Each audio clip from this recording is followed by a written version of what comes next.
emotional nut coming in at number 10 is the animal. It's never a good sign when a mother's dying words are, "Somebody bring me a sword and cut me open to see how this animal came out of me." Also, never good that she's dying because of her son. But when it came to the Liu-Song dynasty, they love two things: killing their own family and killing everyone else's family. So it starts with how this kid, Qianfei, is a prisoner to his uncle as a child, and a bunch of real creepy, uncool grooming stuff happens. So his dad kills his uncle to set Qianfei free. You think he'd be grateful, but Qianfei showed his gratitude when he became emperor at the age of 15, and his first move was to make all of his dad's portraits have cartoonishly large noses. Oh, and he did get rid of every law his father had ever made, all at once, and immediately, so it threw the country into a literal effing purge. While that's going on, Qian proceeds to start picking off family and staff members in an exceedingly violent manner.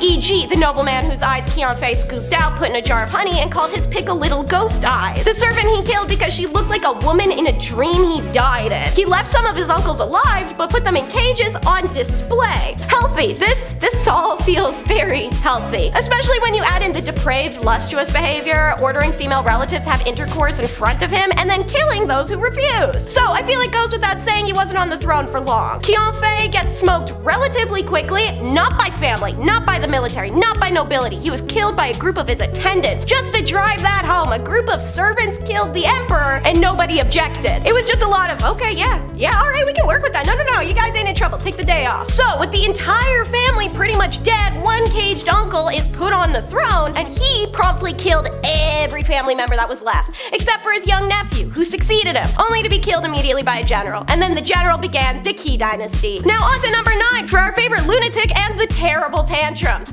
This whole video could have all just been SARS. These rulers were raised under conditions that guaranteed to make anyone a sociopath. Ivan the Terrible's father died when Ivan was only 3, and his mother was poisoned when he was 8. During his younger years, corrupt noblemen governed the land and starved, beat, and neglected Ivan and his brother. He, in turn, took his anger out on small animals, which he would throw off of the roofs of palaces. Good practice for that time as a teenager, when he pimp-walked his ass into the throne room, chokeholded the nobleman leader, and physically threw the man to his trained and hungry hunting dogs. You think that's bad? Psycho behavior, lightning round, baby, let's go. So, when Ivan suspected a nobleman wanted the throne, he dressed the man as the king, put him on the throne, and gutted him there. Ivan created a special police force that had dog heads hanging from their saddles and could kill anyone at any time in public. Once when Ivan heard a rumor that a town called Novgorod was rebellious, he killed every single person in the town, and then sewed the town's archbishop up inside a bear skin,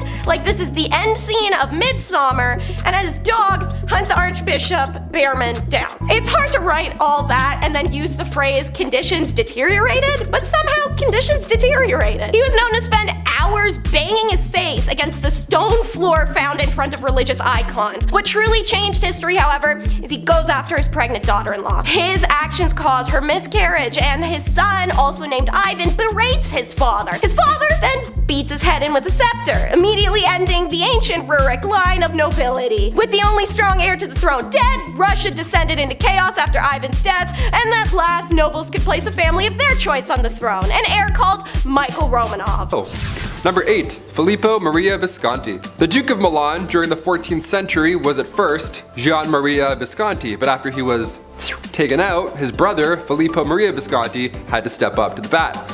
As a ruler, Filippo was better. His brother had been cruel previously, hence the untimely departure. So this was a good move at first, so we thought. Now Filippo had to take over come 1412. Filippo was better than his brother on paper. He helped reorganize government finances. He got the silk industry up and running, which we love that. He ended up passing away of natural causes down the road, which is, nothing like his brother. But while he was in power, he never showed his face to anybody, not even people close to him. He hid in his palace most of the time, and it was odd because he thought that he was ugly. That's why he hid his face. Kind of sad, right? Filippo hid his face, and maybe you feel bad for him now, right? Just a little bit. He died of natural causes and he was alone all that time. Yeah, don't feel bad for him. This guy was horrible. He was jealous of his wife Beatrice Lascaris de Tenda because she was twice his age, twice as smart, and twice as powerful. So Filippo had her taken out in a courtyard publicly September 13th, 1418. Yeah, he accused her of adultery just because Because he could, and he had some suspicions in his dark room by himself, hiding his face. History is ugly, and sometimes it's literally ugly as well. Number 7, George I. King George I, couple of Georges on this list, okay? Long before his British ruling days, George was in Germany. He was actually the elector there, and he'd been married before around 1682. Originally, he married Sophia Dorothea of Seal, but the entire time they were married, it was horrible. George would straight up bring other women home because he just felt like he could. Like he literally argued that he could, given his role. He's like, oh, I could have these women and we could do all this in front of you. Of course, I'm this person of this. Like, no, you're a fool. You're a jerk, really. He would have numerous mistresses and he would purposely flaunt them. So Sophia thought, okay, if you can have numerous side hustles going on, I'll move on myself. So she began seeing a Swedish count. Okay. She began seeing Philip Christoph von Königsmark. Now when George inevitably found out, he was violent at this point. He was upset, he divorced Sophia and then imprisoned her. Yeah, when he became king of Britain later on in 1714, she didn't come with him. Yeah, it's not just horrible with Sophia either. The Duke had also been taken out, sadly. His love for Sophia ended up getting him killed. What a mess. All these Georges are so messy, the worst. If your name's George, don't be a mess. Just be nice. Hit that thumbs up if you're a George. Change the game. Change the stats up. Number 6, heir to the throne. Okay, I kicked out this list roasting Napoleon and his licorice choices, but of course, he's done much worse things than have bad breath and stained teeth. Napoleon's marriage to Josephine was first fueled by love and friendship, but things quickly changed. Marie Josephine Rosé Tacher de la Pagerie was born in 1763. She had 2 children with her first husband, but that marriage was also not a happy time. They separated, and Josephine met Napoleon in 1795. Napoleon at this point was married at the time, and they had an affair, and they were deeply in love, like actually in love, and Napoleon proposed to Josephine in 1796, and they married later that year. 2 days after their wedding, Napoleon led the French army in Italy, and while he was gone, both of them ended up having affairs. So many affairs in this. Like, does love even exist? What the hell? 1804, Napoleon crowned himself and then crowned Josephine, proclaiming her empress. A few years passed, and after finding out Josephine couldn't bear any more children, Napoleon made a list of possible and eligible princesses. Just a list, and just left it out. Like, how awful is that? In November 1809, Josephine agreed to the divorce, and come 1821, Napoleon Bonaparte's final word on his deathbed was Josephine. Yeah, a little darker than licorice, just a tad. Number 5, King Henry VIII.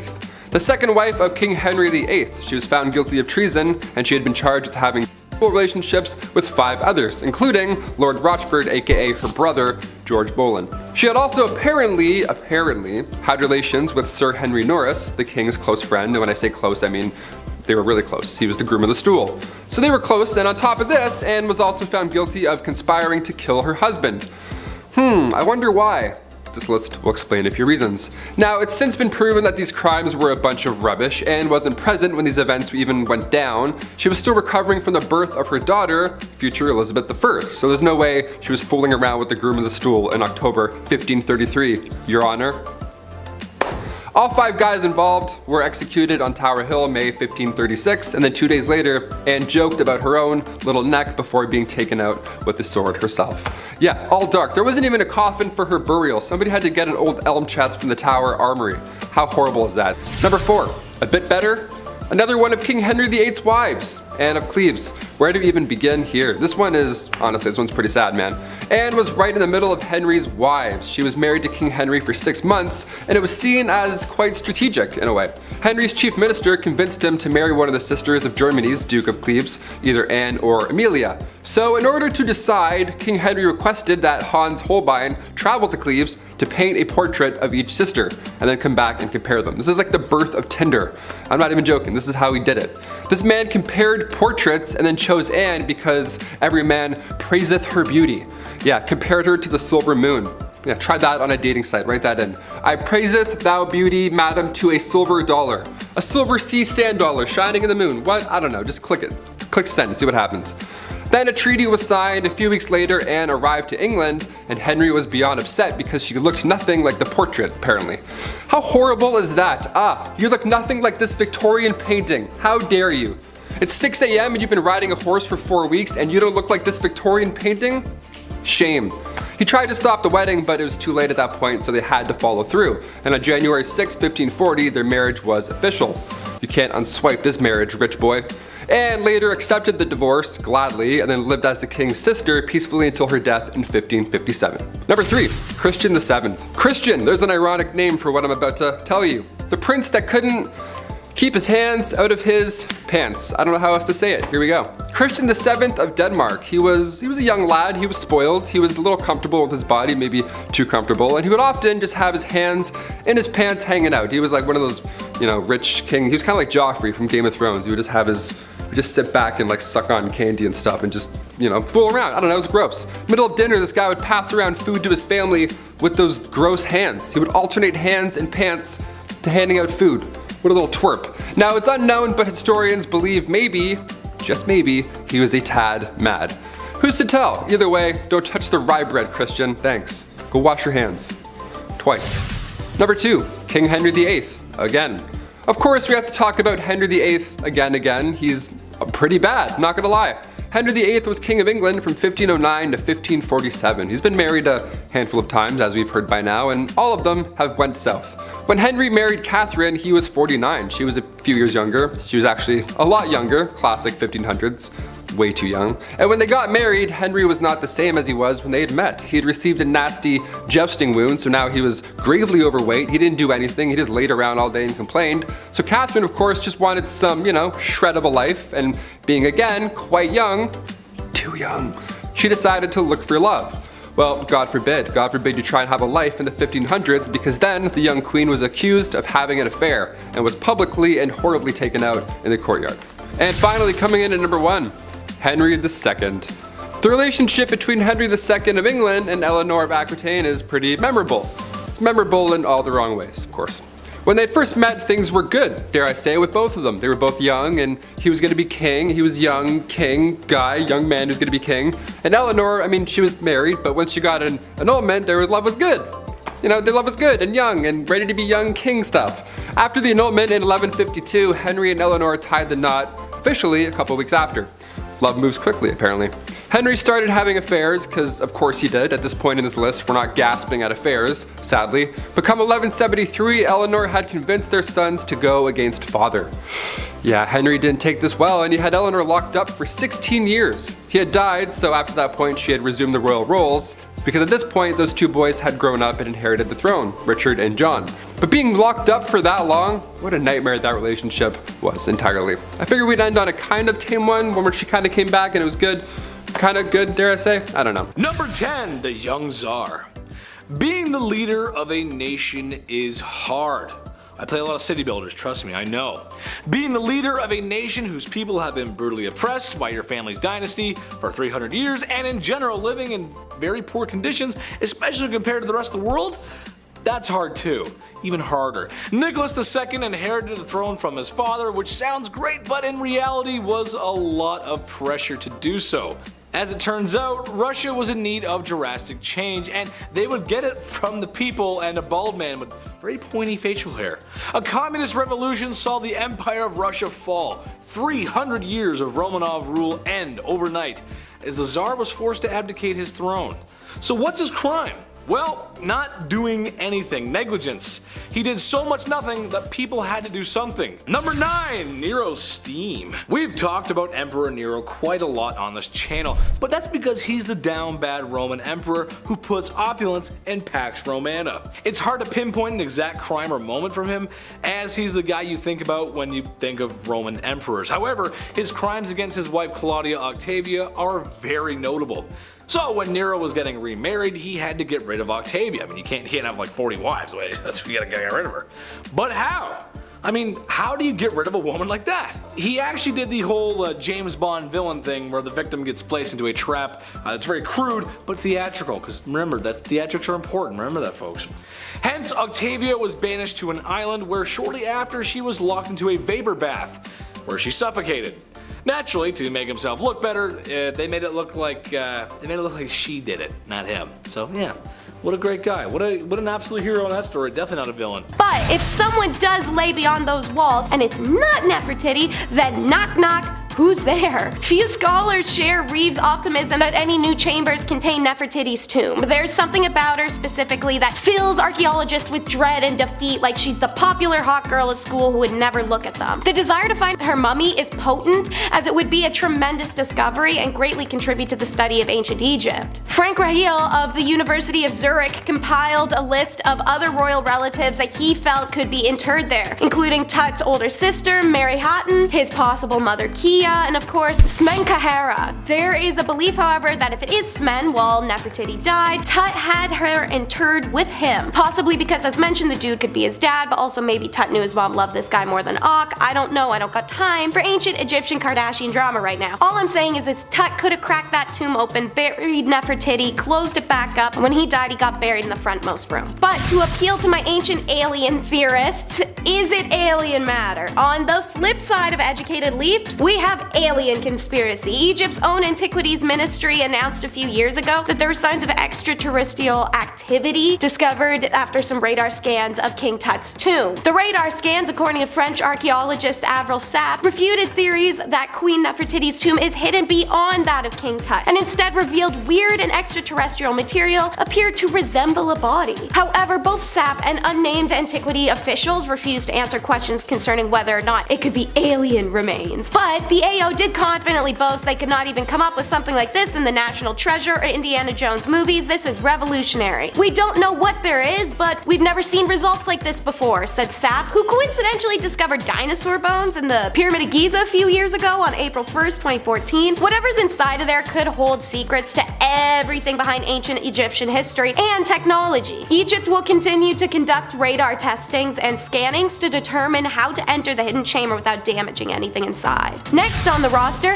how do you die? One important question that's likely never going to be answered by anything that might be contained in newly discovered chambers is how Tut died. Let's run through some of the many options, shall we? Was it A, King Tut's knee was broken so badly that it was a compound, the bone piercing the skin and causing massive bleeding? Although a fatal leg fracture fits the idea that Tut had died abruptly, it cannot be stated for medical certainty that the fracture occurred while Tut was alive. It's possible his knee was broken after death. Was it B, Tut's death was caused by an infection that resulted from said fracture? Not the result of a chariot crash, by the way, since Tut's physical impairments would have made chariot racing impossible. His immune system was weakened from several bouts of malaria. But maybe it was C, Tut may have been killed by an elderly chief advisor and successor I. An x-ray of his skull revealed calcified blood clot at the base, and it could have been caused by a blow from a blunt instrument. Or maybe it's D. New analysis of CT scans from 03 show Tut was embalmed without his heart and anterior chest wall, structures that couldn't have been removed by tomb robbers or anyone else. The assumed cause was an extensive crushing and tearing injury like the bite of a hippopotamus. Despite not knowing how he died, we know after he did,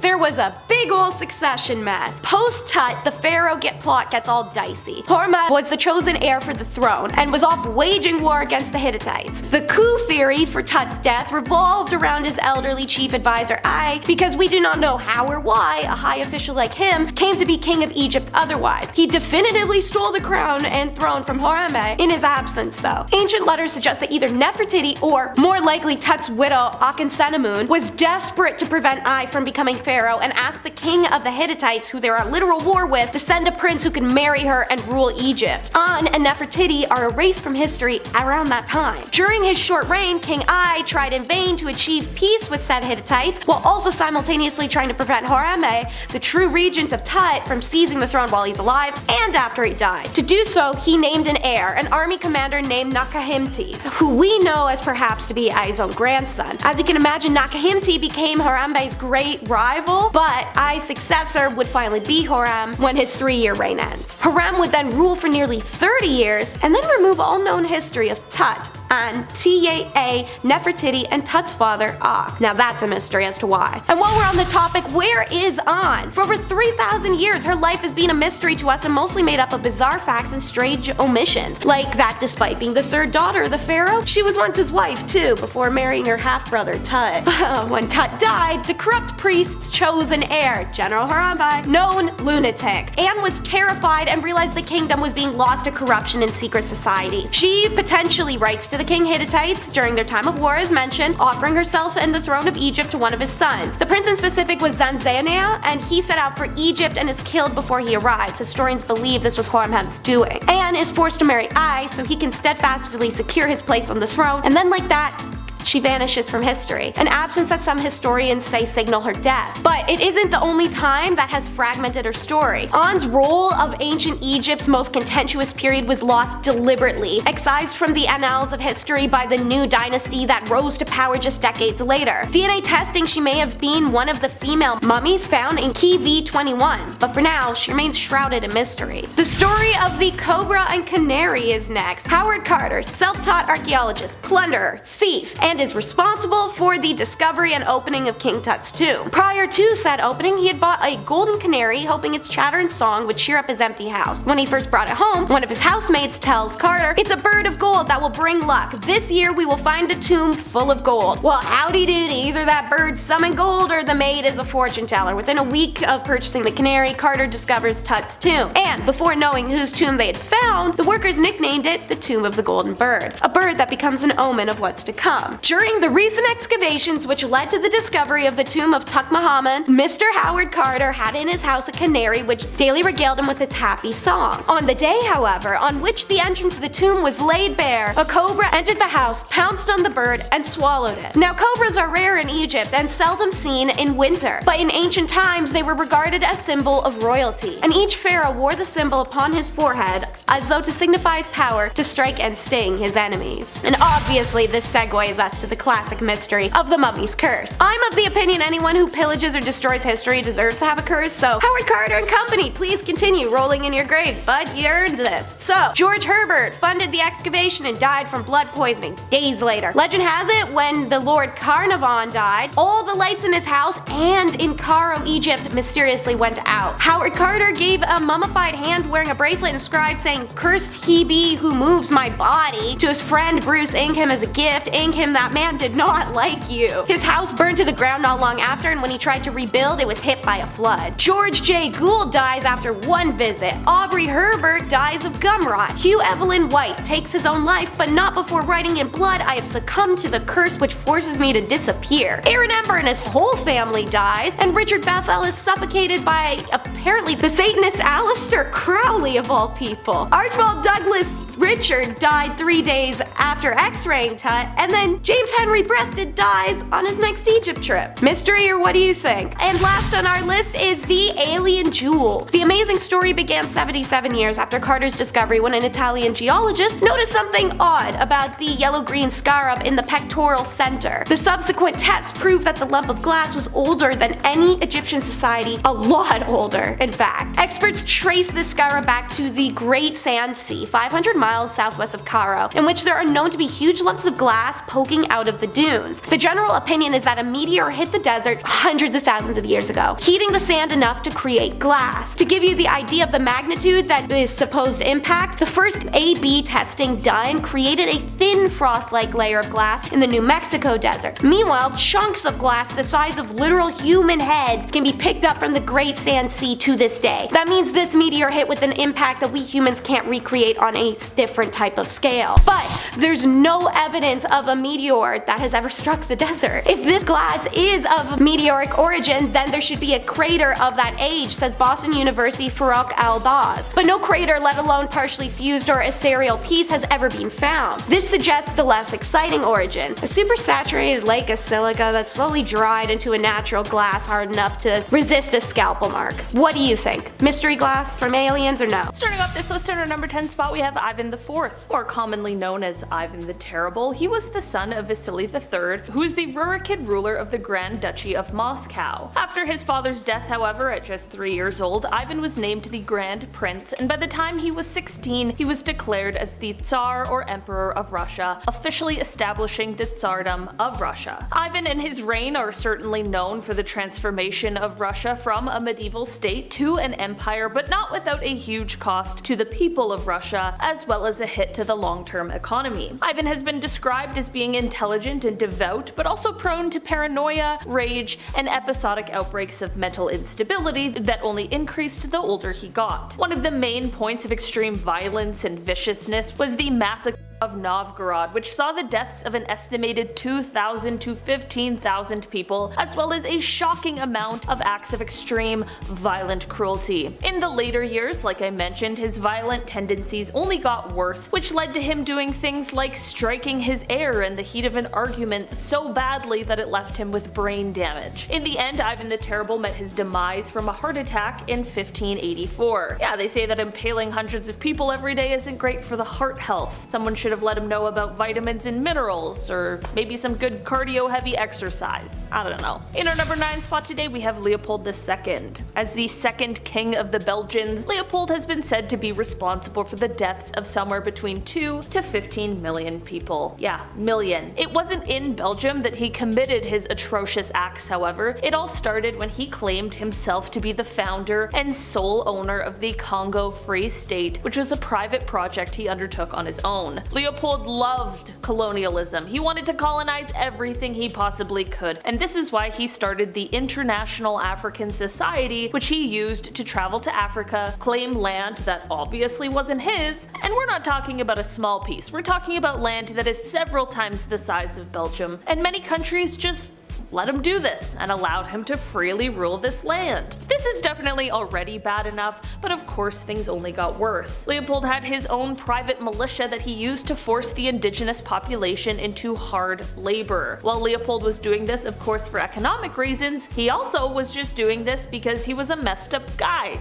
He was terrible. He made those who lived here harvest and process rubber, and the punishments for those who didn't harvest enough for him were extremely severe. Not to mention, it is also said that sometimes he would just inflict harm because he could. Eventually, a stop needed to be put to his wrongdoings, but of course he was going to do everything he could to hide some of the horrors he did. The entire archive of the Congo Free State was burned, and he told his aide that even though the Congo had been taken from him, quote, "they have no right to know what I did there." The Congo was taken from him, but remained under the rule of Belgium in 1908 until the Congo was given independence in 1960. As for Leopold, well, he remained the ruler of Belgium until his death in 1909, but the secret was out now, and no one liked him. In fact, his funeral procession was booed by the crowd because everyone was angry at him for the things that he had done. And speaking of the Windsors, did y'all know Charles specifically sucks? A lot of kings imposed a lot of rules for their servants, but something about King Charles gets the most under the skin. Maybe it's because he had some pretty frivolous, unrealistic asks for a man who just got the throne this year. So listen to his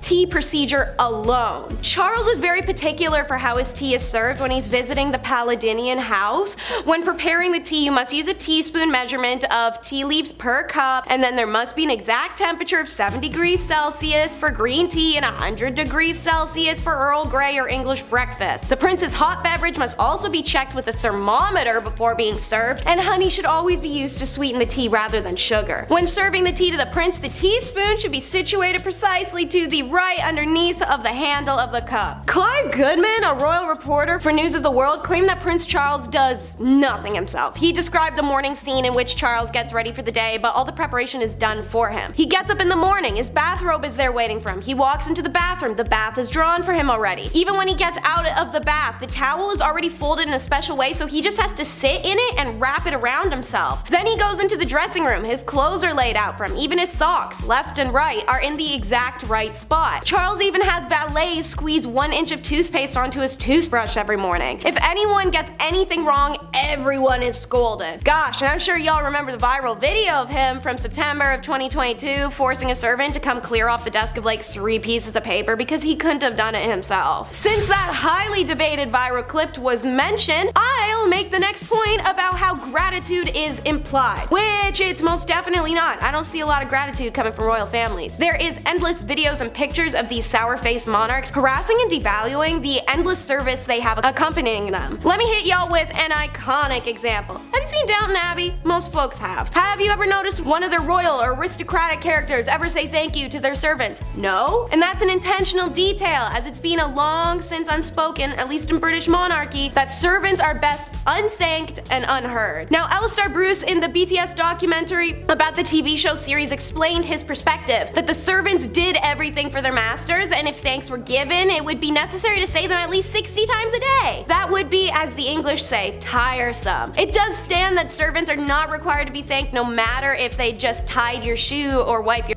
you as a royal have the right to just scoff and point and expect results. But at least one royal who can't verbally berate you is the revered royal pets. Multiple royal houses and their respective rulers have decided to use these rules and servants to treat their pets as an extension of themselves. By personifying them, even just trimming a corgi's nails too short could get you proverbially beheaded and definitively fired. Some famous examples of royals who have servants service their pets are Queen Elizabeth II staged a funeral for a chameleon, and an Indian ruler Muhammad Mahaba Khan threw a lavish elaborate wedding for his dog. Louis of France took being a cat person to a whole other level and basically turned Versailles into a giant breeding ground. Charles II of England issued a royal law that his iconic King Charles Spaniels, which are obviously named after him, have license to walk anywhere in the kingdom without harassment, even Parliament. And of course, who can forget Caligula, who appointed his favorite horse, Icarus, as an official senator. But I'd have to say, I imagine there's not much worse than food tasting. Normally, you'd be able to think this wouldn't be so bad. Wrong, let me make it worse. So obviously, they're tasting it for poison and other tricky little substances that could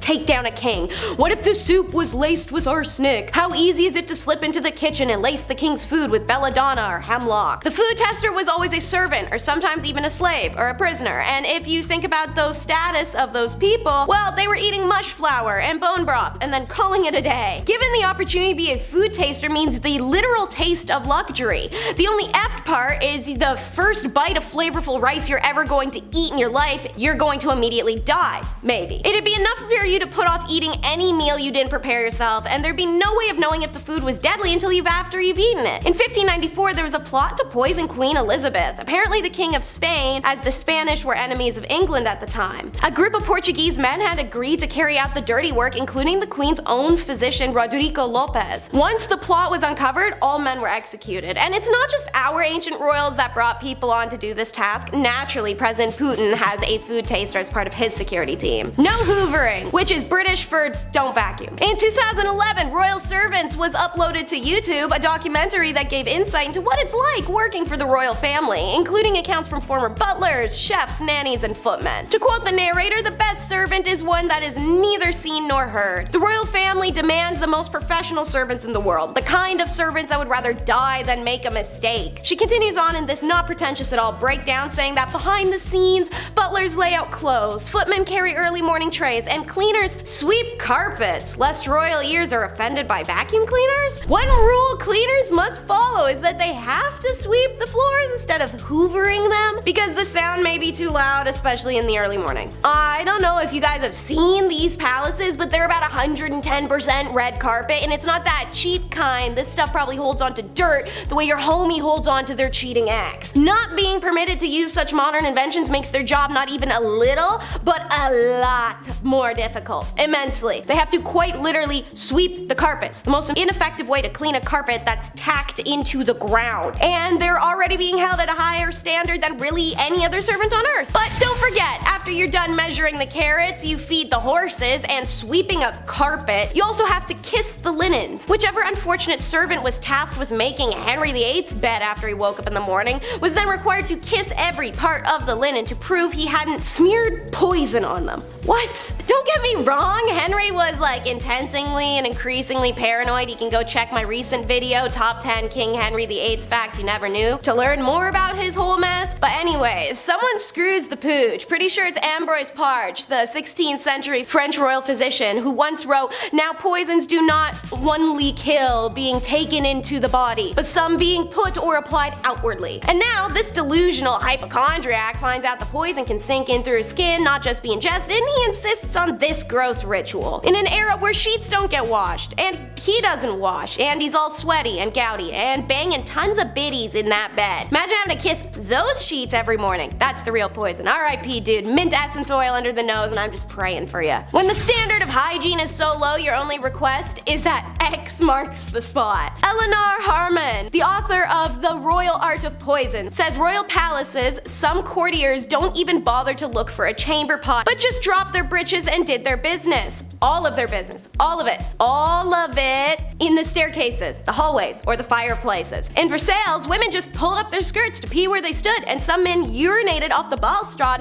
in the middle of the royal chapel. The smelly truth is that Hampton Court, that of Henry VIII, was was not well equipped to serve the bodily needs of hundreds upon hundreds of servants. During the king's boisterous banquets, busy servants regularly needed the call of nature, so they relieved themselves in hidden hallway corridors or on sizzling fireplaces that were cooking the food. I need a minute with that one. Anyways, the walls reeked of urine so badly that according to historian Lucy Worsley in her book If Walls Could Talk, the palace management would have had crosses chalked into the walls with the hope that people would be reluctant to desecrate a religious symbol. That's right. While servants were always encouraged to pee in vats, so their urine could be used to clean later, to keep servants and courtiers from urinating on the garden walls, Henry had large crosses painted in problem spots, I guess. But instead of deterring men from relieving themselves, what it did was literally give them a target. To fix the problem, Henry VIII then realized he had to make bathrooms, so he constructed a giant toilet block by the River Thames called the Great House of Easement. And of course, last but not least, fresh out the kitchen of Henry VIII is Dee's roasted chestnuts. King Henry VIII's kitchen at Hampton Court Palace was one of the largest kitchens in Europe, and obviously it would have had to be to service the banquets of grandeur I was just talking about. There were huge wood fireplaces producing an average of 800 to 1,000 meals in a day, courtesy of just a mere 200 cooks. Naturally, that amount of ovens and that amount of cooks in the kitchen, yeah, it's downright cozy. And the average of 1.3 million logs were burned, creating a hellish atmosphere, leaving the cooks drained and drenched in sweat. From roasting meats to boiling cauldrons, the kitchen of Henry VIII was no less than passing as the underworld. So, what happened in all this heat, dare say? Did they crack a window? Did they get some ice? Take a smoke break, maybe? Nah, the cooks just took off all their clothes to tolerate the temperature while it's cooking. Just to reiterate,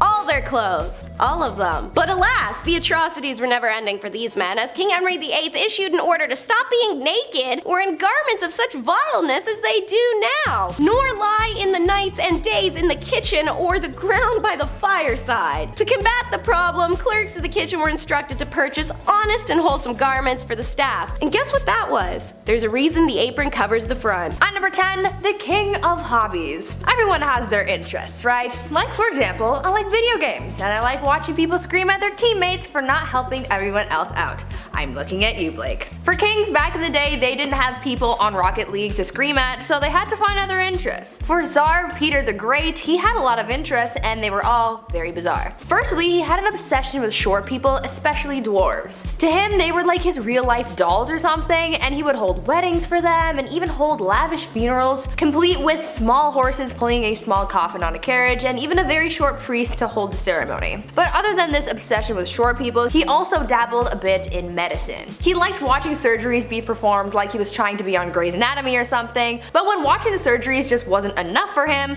he would sometimes perform them himself. Now remember, he's not a doctor, so it's no surprise to learn that these surgeries rarely ever went well and people died. I certainly wouldn't trust him to give me any kind of surgery, but he was a king so he could do whatever he wanted. Peter the Great also loved dentistry. It is said that if you wanted to get all buddy-buddy with the king, all you had to do was let him pull your tooth. Sounds like the guy was one heartbreak away from starting his own medical drama, but in the worst way. Number 9. Banning coffee. This is the worst of the worst, people. Murad IV, Sultan of the Ottoman Empire. The guy banned coffee like an absolute monster. No more triples for you. He was born in 1612, and for the most part, his mother was ruling through him because he was so young. That's often the case with most of these young rulers. They just get, hey, you're 7, now you rule a kingdom, enjoy. It's tough, they're not gonna know what's going on.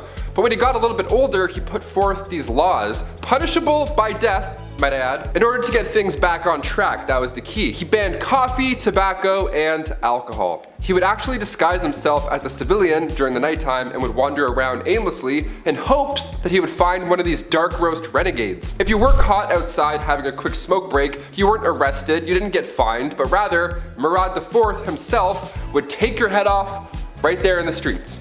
No trial, no jury, just straight to execution. All because you're drinking a Bud Light Lime. Number 8. Michael Jackson, the king of pop. See, I got you. I pulled a sneaky on you. But he's still a king. And maybe he was the biggest celebrity who ever lived. Would Halloween really be Halloween without Thriller? And how could cool guys let you know they were cool in the 80s if they didn't have all that leather jacket and stuff? You wouldn't be able to know. You just wouldn't. Well, maybe some things you don't know about Michael Jackson were his shopping habits. The man loved shopping. And with that kind of money, well, you can do anything. Well, some may remember his chimp, his Neverland mansion complete with carnival rides and arcade, and even an oxygen chamber in case Darth Vader was coming over to stay the night. However, something very strange the man tried to do was he tried to buy a very strange man himself, or rather his bones. For some reason, Michael had a fascination with the Elephant Man, a man with severe facial deformities and freak show performer from the late 1800s. Michael tried to purchase his remains.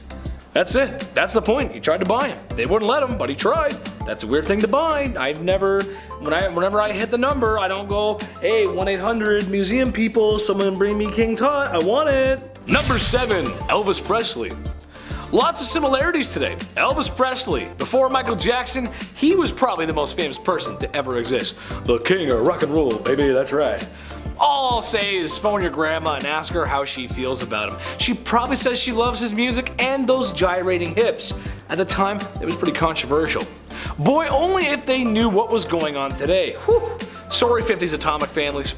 Well, being that Elvis Presley was the king and the first celebrity to be idolized the way we do with modern celebrities, he became quite wealthy. Well, with all that money, he bought some weird things, including a chimp. Everyone's buying a monkey, they want a zoo, I don't know. A mansion property he named Graceland, a pink Cadillac for his mother, and strangely enough, he bought FDR's yacht. Yeah, what? That's so weird. Good president, sure, but does it really have room for a monkey in a pink Cadillac? I don't know. Number 6, French royalty. This one is more about Marie Antoinette and King Louis XVI. It's kind of like a two-pack, kind of like a couple, but trust me, it all makes sense in the end. Again, anything they bought, it was probably the king's wallet, wasn't it? Okay, so when your country is starving, demanding more rights, and in general, life really sucks, what's the next best thing you do? Buy a $12 million necklace. Yeah, right, okay, I've said that before, sure. Okay, Chad, what else? Continue to live your opulent life on the king's and people's dimes. Sure, why not? It makes sense, okay. I'm talking too much. Well, something I learned today and something that Taylor showed me is that I guess the last queen of France was a little lonely, so what did King Louis do to fix this? Spend more time with her? Nay. Buy her a new dog? Nay, sir and madams. He had her pug from Austria imported to the country. And anyone can tell you that when something is imported, you are going to be dishing out a few more dosh. Yes, that's right.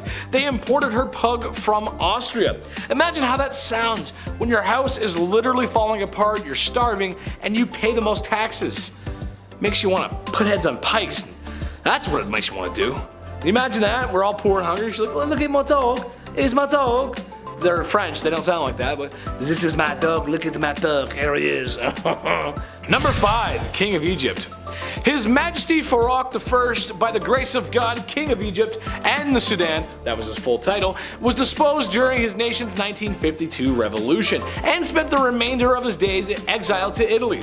In his haste to avoid getting the Mussolini treatment, he left behind a majority of his most prized possessions. When the people got a look at what he was storing behind the walls of his residence, they were a bit disgusted to find an excessive number of expensive suits, rare stamps and coins, jewels, luxury vehicles, and many other things that I will never afford. Now, what else would he have that would be considered strange? I'll let you take a guess. Was it A, a blam blam cachet, B, piles and piles of a white substance that made the 80s fun, or C, an unsettling amount of gardening magazines? Go ahead and let us know in the comments below. I'll give you a second. Nope, time's up. If you said secret option D, you'd be right. What was it, you ask? Well, it was a disturbing amount of adult entertainment. So much so, it wouldn't even fit underneath his mattress. Man, that's a lot. That's too much. That's too much. Number 4, Peter III. Remember the last time you played with your toys as a kid? Same. And let us know what your favorite toys were as a kid. Let's see if we have some shared favorites. I'm actually curious. That's kind of a cool thing to talk about. Well, for Peter III, it was little army men, or tin soldiers, I guess you'd call them. And yes, he played with them as an adult, staging mock battles. Is it the weirdest thing ever? No, it's not. But he was a king, so that's a wee bit strange. Hey, I love army men just as much as the next guy, especially those little green plastic dudes. I used to love those video games too. Very underrated in my opinion. Love that stuff. It also makes me think of that scene in Spaceballs. Enough references aside, you never really know someone until you've seen the money they've spent on their army men collection. Number 3, Ibrahim I. Fur everywhere. Abram I of the Ottoman Empire was the 18th Sultan and the #1 purchaser of fine furs. Personally, I've never had any fine furs. I grew up in the trailer park and Mama always said that fur was cruel anyway, so I never felt the luxury of fine furs, if you will. It must be nice because Abram loved them so much. Like, he really loved them. His whole wardrobe consisted of them, in fact. Plus, his walls were covered in them. And apparently even his curtains. I don't do well in heat, so I'll pass on that. I'd be sweating way too much. Too much fur. Number 2, the locksmith. Who are you and how'd you get in here? I'm the locksmith. And I'm the locksmith. Classic Leslie Nielsen. God, I love that guy. I love those movies. I'd love to make one day. Or star in one. Hollywood, call me. King Louis XVI, the last king of France. We're back to him again. The man spent his time and money on something rather strange. No, not all was spent on his wife and her life. And yeah, I'm kind of putting him on the list twice, but trust me, it's weird. I mean, come on, he gave the queen whatever the heck she wanted. Well, apparently he loved to spend his time and money on locksmithing. What? Yeah, that's so weird. He would spend his time trying to get into locks and understand them. He was also stated as saying that every man should have a passion. Hey, maybe put down the locks and start helping the people as a passion. There's an idea. What a great idea. Feed the people. Instead, I'm just going to work on this lock. I'm just going to go ahead and just, yeah, almost got it. Yep. Number 1, Christian VII of Denmark. I saw this and I just had to put it on here. I mean, come on. Apparently the guy wasn't very mentally stable. I mean, who is these days? Apparently the royal spent a lot of his time waxing his carrot, polishing the flagpole, tenderizing the gabagoo, charming the snake, self-firing on all cylinders, the one-handed bedroom dance, what I did all summer long in high school. You get the point, okay? You understand what I'm trying to say. Truth of the matter is, you don't get there with a little help from Vaseline or St. Ives. The man bought time so he could be this way. The man is either a legend or a crazy person. Imagine having that much money and that much time in your day that that's all you do. Number 10, King Midas.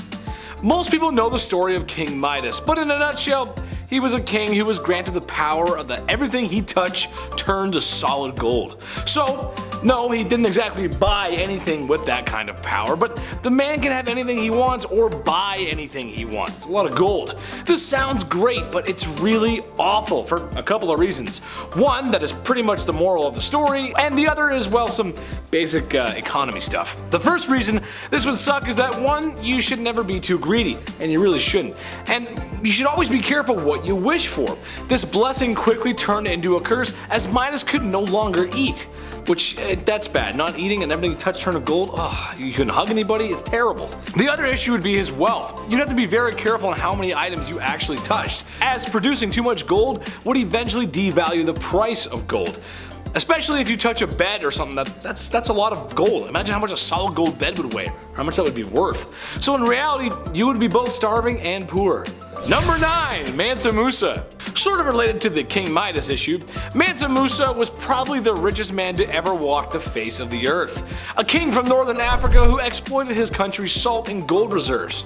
His estimated wealth today would be around the $400 billion mark. $400 billion US. Ooh, that's a lot of money. Tough to actually measure it exactly because it was from so long ago, but it could be less, and some say it could actually even be more. Mansa Musa went on tour one year to see all the beautiful things he could of the ancient world, and you can't take a little vacation without buying something at the gift shop. Mansa Musa was so rich and spent so much money in a few towns that he visited that he single-handedly upset the economy of those cities. Elon Musk wishes he could. So he basically bought a lot of stuff, and it was unusual because it upset the economy. Like, he destroyed the economy of those towns. That's insane. At number 8, why you mad? Now this could be a bit of a controversial opinion, but if your name includes the words the mad, I would assume that you're not doing too great, right? I mean, you have to earn that title, and if it's a title that harsh, that simply begs the question, what in the HE double hockey sticks did you do to get that name? Well, for Charles the Mad, he did a lot. Charles became king when he was only 11 years old, so that certainly didn't help his development, and knowing this kind of helps explain a lot of his actions. He was known for getting really angry and throwing fits of rage, and was known to give people the gift of the big sleep, if you know what I mean. Charles didn't always kill people though, only sometimes. Other times he liked to switch things up. Sometimes he would run around his palace pretending to be a wolf. Other times he would go through phases where he just really didn't want to keep up with his personal hygiene, and he would get so gross that he literally had to be cut out of his own clothes. Now I don't know how long you have to go without bathing to get to that point, but really I don't think I want to know the answer to that question. Charles also thought that he was made of glass, and so he would go through phases where he would sit completely still so that he didn't break. Kind of like Drax from Guardians of the Galaxy, but not as, you know, extraterrestrial. Well, maybe he was. That honestly would explain a lot. Number 7. Party hard. Zhu Huzhou was the emperor of the Ming Dynasty in the early 1500s. Now, lately we've been talking about kings and queens. We're on part 2s for both now, and there's a good amount who simply just aren't ready. They're too young to rule. Like Joffrey from Game of Thrones. Kings like that actually existed. They were horrible. They were young, they were too young to know what was right and wrong. Plus, they usually have some corrupt parents whispering in their ears the entire time. Zhu took the throne at just age 14, and for a while, ministers were confident that he would grow into the role and become the leader that he was born to be. Well, when he got older, he transformed a zoo just outside of Beijing. He transformed it into his own personal brothel. Yum. I mean, on one hand, I'm glad the animals are free, but like a zoo?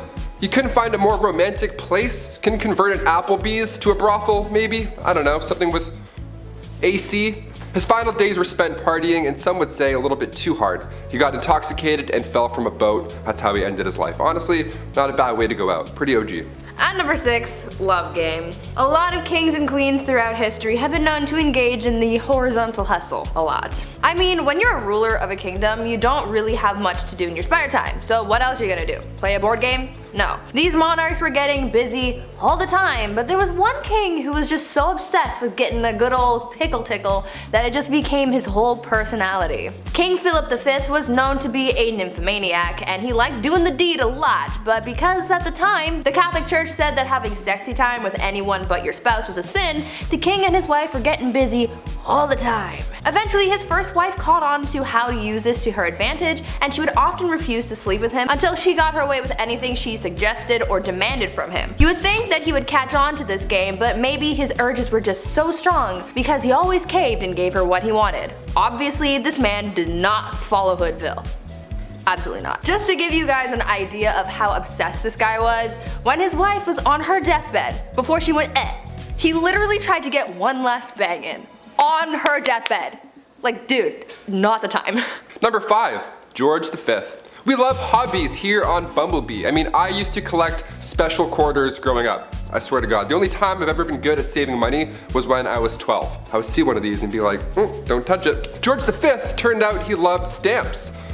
A lot. Like a lot. Since he was a wee young lad, he was collecting these little guys. Here's the unusually impressive part about him though and his hobby. He continued to collect stamps during World War I. This guy was busy, everybody's trying to stay alive, and George is just licking stamps in the library like a prince. Like all collections, it started at an early age, and now it's at the point where it's past impressive and it's just borderline strange. This guy had albums on albums of stamps. He had around 330 albums, each with 60 pages full of stamps. Quick maths, that's like 20,000 pages full of stamps. So naturally he was nicknamed the King of Stamps, or rather the King of Philately, the official term for collecting stamps. It's a nice word. Philately.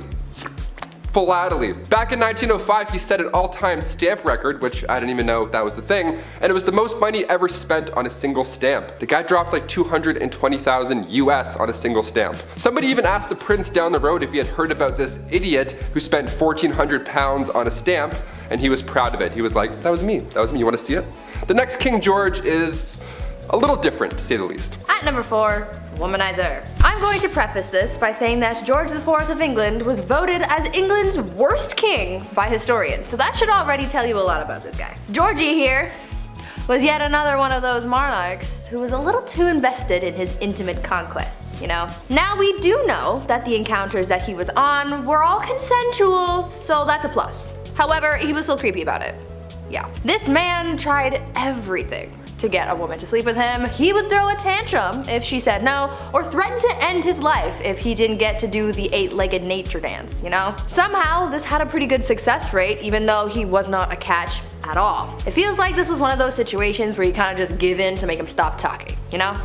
Anyways, this guy was super creepy because on top of the lengths that he would go to just to get some time in the sack, he also kept trophies of his conquests. He would ask each of the people he slept with for a lock of their hair and he kept them all. Back then it was kind of common for lovers to keep locks of each other's hair, but George's collection was alarming because of just how many locks of hair there were. After the king died, his brothers found 7,000 envelopes, each with a lock of hair that was, quote, enough to stuff a sofa, end quote. Fun fact, if you want to see this insane collection, it is in a museum in Scotland, so check that out if you want, I guess. Number 3. Kleptomania Part 2. On our spoiled queens list, Brie mentioned Queen Mary and how she just couldn't stop stealing, which is hilarious to me, just this old lady stealing your shit. Well, the last king of Egypt also had sticky fingers. He was even better at it too. Check this out. Farouk I was the youngest son of Egypt's first king, Fuad I. Now born in 1920 in Alexandria, and in his early days at school, he couldn't concentrate. The king sent him to England even after to hopefully find a better way of teaching, something that works for him, but still it was to no avail.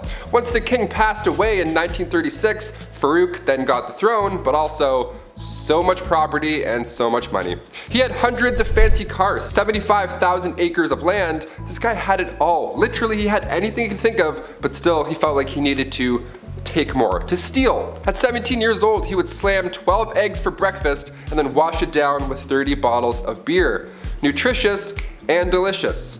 Horrible. On top of the fact that he loved to steal, he was the biggest hoarder. So he had thousands of shirts, randomly. He also had 50 diamond-studded walking sticks for some reason, and like a prince such as myself, he too collected coins. I mean, his collection was much nicer, but still, great minds think alike. Spoiled minds think alike, rather. Oh shit, this is eye-opening. One of the most bizarre facts about Farouk was he pickpocketed Winston Churchill once. He took the guy's watch. After everything I just said, he still decided to steal his watch. What a gem. We love him. Yeah.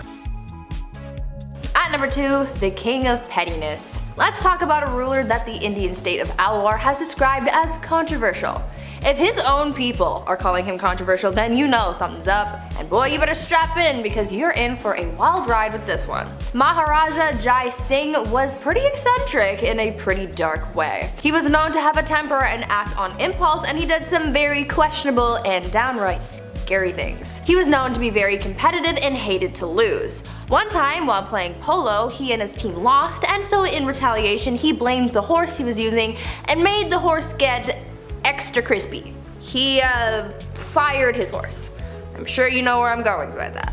If not, use your noodle, I don't know. Unfortunately, the cruelty towards living things didn't stop at animals, and he was also known to kidnap women from the streets and go all criminal minds on them. On a slightly lighter note, though, the Maharaja was also known to be very petty. Once he went into a Rolls-Royce dealership, and the person working there thought that he was broke and ignored him. Thinking that this was insanely rude, he bought 7 Rolls-Royces, sent them back to India, and used them to pick up garbage. This guy was really just doing the absolute most. And coming in at our number 1 spot, King Ludwig II. Home renovation shows rock my world. I can watch Love It or List It for months at a time. It's the dream, building your own home one day, and if you're a king, well, it's pretty easy to get that done. In our Spoiled Queens Part 2, I mentioned a princess that had a house made of ice, literal ice. Well, King Ludwig II had numerous castles built to resemble fairy tales. Literally, like fairy tales. I gotta admit, I kind of love this a lot. Ludwig was only 18 when he became the King of Bavaria in 1864, and then he had castles, like castles, more than one, built after he was inspired from romantic literature and spending some time at the opera. The kid was a dreamer, you gotta love it. He would spend his nights in one castle looking through a telescope at his new castle being built, so he would just watch it all night. That's like the king's way of waiting for your Amazon delivery. Just standing there, just like, oh, it's coming. 17 years and it's done. Just 4 years in, he designed his own castle, and to this day, it's one of the most photographed places in the world. Neuschwanstein Castle. Go check it out. It's literally a paradise. At number 10, Caligula. This guy reigned for 4 years, and the amount of straight up excess he demanded led him to be the first Roman emperor to be assassinated. Caligula was 25 years old when he took power in 37 AD, and he was great. He announced political reforms and recalled all exiles, but within the same year he contracted an illness that sent him a little loopy. like to the degree of ordering hundreds of Roman merchant ships to form a 2-mile floating bridge across the Bay of Bauli so he could spend 2 days galloping back and forth across it on his horse Incitatus. Oh, speaking of his horse, he loved that animal so much, giving him his own house with a marble stall and ivory manger. And he almost appointed the horse consul before Caligula met his end. It got worse in the years after his demise, like in 39 and 40 AD when he led campaigns to the Rhine and the English Channel, where he actually avoided battles and instead did things like commanding his troops to plunder the sea, which means gathering shells in their helmets. The perfectly sane kind of things that you do when your favorite quote is, "Remember that I have the right to do anything to anybody." Number 9. Ramses II. He literally has the most statues of himself of all the 4,000 years of Egyptian pharaohs. That is really all I gotta say, actually. Ramses II was undoubtedly the greatest pharaoh. I don't know if that justifies his spoiled ways, but it helps explain them at the very least. He was a master builder, a war hero, and brokered peace all around over his crazy long reign. But he was also really good at the whole propaganda thing. Like I said, he has statues of himself all over Egypt that even to this day are hard to avoid. Not to mention all the buildings built in his name, including a whole temple to himself and one to one of his wives, Nefertari. He moved the capital from Thebes to the new capital he created, named, unsurprisingly, Pi Ramses, from which he ruled for 67 years, had literally hundreds of children and dozens of wives. He also, kind of hilariously, renovated statues and temples erected by previous pharaohs with his tag, either to pay respect or what I'm going to go with, just to say, look at this big statue of some other dude, but always remember, trademarked by Ramses the Great. P.S. I'm awesome. But before we get to his love life and kiddos, let's learn about how Frisky runs in the family. It's well known that Henry's older brother, the first husband of Henry's first wife, Catherine, died young. But did you know he had 2 royal sisters who made his life a living hell for fun? Henry's older sister, Margaret, was just as feisty as her brother. She was sent to Scotland to marry that country's king, James IV, at just 13. She did produce an heir after a couple years, the future James V, but her crappy adulterous playboy spouse didn't live terribly long. So, as a single queen, Margaret wanted to keep up her luxe lifestyle at her brother Henry's expense, which he did not love. Maggie battled it out with the Scottish nobles over the right to serve as her son's regent, but she fell for and married another Scottish noble, the Earl of Angus. Henry's other sister, Mary, had some equally troublesome marriage issues, at least for Henry. He married her first to the elderly King Louis of France, but that monarch passed away very shortly after. A smart woman who recognized being married to a literal senior could kind of work in her favor, made Henry promise her before her marriage if she was to be widowed, her next husband would be a man of her own choosing. Henry agreed, which hilariously was a bad idea but only for him, because now a widow, Mary chose to wed a commoner who was Henry's best friend, Charles Brandon. The king was furious that Mary would marry against his will, since he had no intention of keeping his promise to her, and that her second wedding took away the opportunity for him to make alliances using her. But Mary and Brandon told him to suck it and stayed married till her death. Their descendants included the Lady Jane Grey, the infamous 9-day queen. And before he went around dismantling religions to get some nookie, Henry was a devout choir boy. You might know Henry as the king who split from Rome and brought around the Anglican faith, but in his youth, Henry was a vehement supporter of Catholicism and its head. He sent tin from Cornwall to adorn the roof of Pope Julius II's new palace. He supported the papacy, and in 1521 even published a book-length slam poem against the German Protestant reformer Martin Luther. He referred to Luther as a venomous serpent, a pernicious plague, an infernal wolf, an infectious soul, a detestable trumpeter of pride, calumnies, and schism. In recognition of Henry's forceful piety, Pope Leo X, I can't remember that number, awarded him the title of Fidei de Defensor, aka Defender of the Faith. Henry was actually going to join the church himself before his older brother Arthur died and left him a throne and a wife to take care of. Scarcely a decade after being called Defender of Faith, Henry led a schism of his own, cleaving the Church of England into the wider Catholic Church after the Pope Clement refused to annul Henry's 16-year marriage to Catherine. Oh, it's time, y'all, because you may have known he was a womanizer, but did you know Henry was also a consistent king? What do I mean? Have you guys ever paid attention to the names of his wives? So, they were Catherine of Aragon, Anne Boleyn, Jane Seymour, Anne of Cleves, Catherine Howard, and Catherine Parr. So it went Catherine, Anne, Jane, Anne, Catherine, Catherine. I feel like if Henry had lived longer, there would have been another Anne and a Jane that would have come along, and then another Catherine, Catherine. Ironically, Jane Seymour, the middle wife and the only unique name in the bunch, was Henry's favorite, but more on that sappy tale in a bit. There's a common belief that Henry married and discarded his 6 wives in quick succession, but that's not exactly true. When Henry's older brother died, he inherited a kingdom and a wife, Catherine, and they remained married for nearly 24 years. During that time, Catherine was faithful to Henry, but Henry was sticking it in any lady he could find, except Anne Boleyn, who made him wait. So his answer, annul a whole marriage just to get some. But as mentioned, Pope wouldn't do that, so Henry had to start a whole new religion just so he could. Guess he shouldn't have done that, because Henry gets so desperate to end the relationship with Anne, he makes up allegations, maybe history's rocky on that, of adultery and treason, and had the marriage annulled and her beheaded. Jane had served as a lady-in-waiting to both Catherine and Anne, and I kid you not, Anne and Jane had gotten in actual fistfights because of Anne's jealousy, so just picture a 15th century catfight. On October 12, 1537, Jane gave birth to Edward, their only male heir, and then died from complications due to the birth several weeks later. This is the only woman Henry had actually truly loved, and the loss decimated him for 2 years. His next wife, another Anne, catfished him with her portrait. Turns out she's ugly, and they amicably divorce after 6 months, so she lives out her life in comfy luxury in the country. Smart woman. The next Catherine was all young and hot at the time when Henry was repugnant and unable to walk, and it was more of a classic sugar baby situation.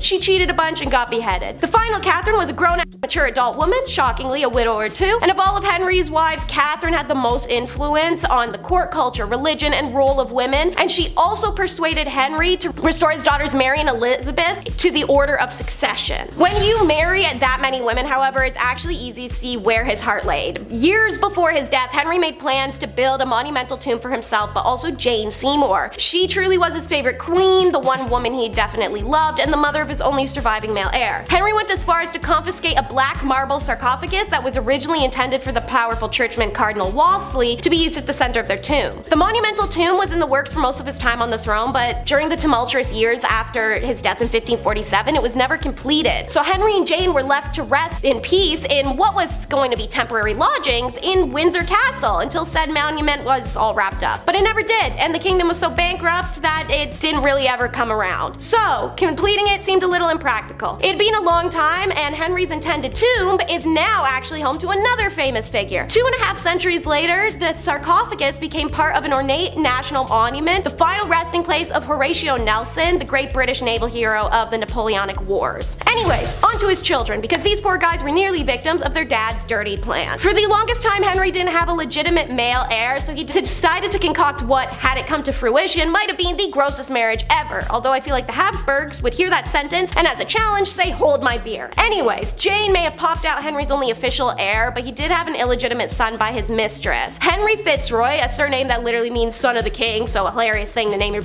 child, was named Duke of Richmond. In order to ensure that his country didn't descend into literal war again over lack of male heir, King Henry wanted Fitzroy to be the next monarch. How, may you ask? Why, marry the boy to his half-sister Mary. This plan got so close to fruition that the couple already had the green light from the Pope. Thankfully, Fitzroy was in love and married someone else. When Fitzroy died at age 17, it left the door open for Henry's legitimate kids to take the throne. Thankfully, as mentioned, Jane ensured both daughters as well as the son got their chance. And speaking of Fitzroy's half-sister, Bloody Mary, she wasn't the only family member that wasn't all there. Henry the Hectic is next. It's widely known that quite a few of these famous noble and aristocratic lines were also plagued by mental illness. Various theories have pointed at Henry's syphilis and brain injuries as possible causes. After all, it would be logical to assume that the damage occurred to the frontal lobes from having a horse buck him off twice. That region of the brain processes impulse control, external cues from other actions, and social and lustuous behavior. He also began to comfort eat around this period. Everyone's heard of that person who's had a stroke and just wasn't the same afterwards. So brain damage likely could be the explanation. In 2020, researchers actually discovered what they believe is the site where Henry received the blow to his head that could have caused traumatic brain injury. But it might come down to hereditary psychiatric problems in the family. His paternal great-grandmother Catherine of Valois was the daughter of the famously mentally ill King Charles III. Her family's psychiatric issues seem to have been passed down through generations to multiple British monarchs. In his later years, Henry had a significant personality shift towards paranoia paranoia, fits of rage, depression, and anxiety, and he sent crowds of prisoners to the Tower of London. He sent more men and women to their deaths than any other English monarch, and estimated 57 to 72,000 people. Yikes, dictator numbers. But one thing about Henry, no matter how unhealthy homeboy got, he earned that chub. Huge misconception. Henry was only morbidly obese in the last few years of his life. For a long time before that, however, he was one of the most handsome and hella fit men of his era. Dude was well over 6 foot and had a 34-inch waist. In 1536, Henry was taking part in a tournament when he fell off his horse and the horse fell on him, leaving the king unconscious for several hours and forever altering his cheerful, outgoing personality. This is the second horse-related mass head injury Henry sustained. After this injury and the further ulcer development in his legs, Henry was left pretty much unable to exercise. His made-to-measure suits of armor chart the king's expansion, with his final set around 1540, suggesting he weighed more than 300 pounds with a waist of 54 inches. As a matter of fact, Henry was so overweight he needed a mechanical device to help him get in and out of bed. When he died in 1547, he weighed nearly 400 pounds with a 60-inch waist. Impressive in a time before 10 cheeseburgers for $10, but I mean, if you're over 50, ruled a kingdom, injured his health for around 30 years, you can just let go, who cares? And last, but never the least, Henry was a hypochondriac king. Henry was obsessed with sickness and disease, specifically the sweating sickness and the plague. This is pretty fair. By the age 30, he'd already caught smallpox and malaria a couple times. Anytime there was an outbreak of anything, he would minimize his risk of infection by straight up leaving London and limiting the number of ambassadors he saw. Even when Anne Boleyn caught the sweating sickness in 1528, Henry said peace and stayed far away until she got better. Henry, bad husband. Good infection minimizer though. Naturally, like any germaphobe, Henry was doing the most to feel clean. So he was known to self-medicate. He even wrote his own prescription book, which detailed how to treat ulcers and reduce inflammation. He diagnosed himself with so many illnesses and disorders that it was actually hard to keep track of all of them. From migraines to insomnia and gout, Henry's life was spent dealing with and or avoiding various different diseases and ailments. Despite his many tyrannical qualities, Henry wasn't all that bad. He actually improved English medicine due to his outlandish paranoias, bringing the country further into the Renaissance. As the founder of the Royal College of Physicians, the king also passed 7 different laws to control the practice of medicine. In 1540, Henry pushed through one of the earliest laws to regulate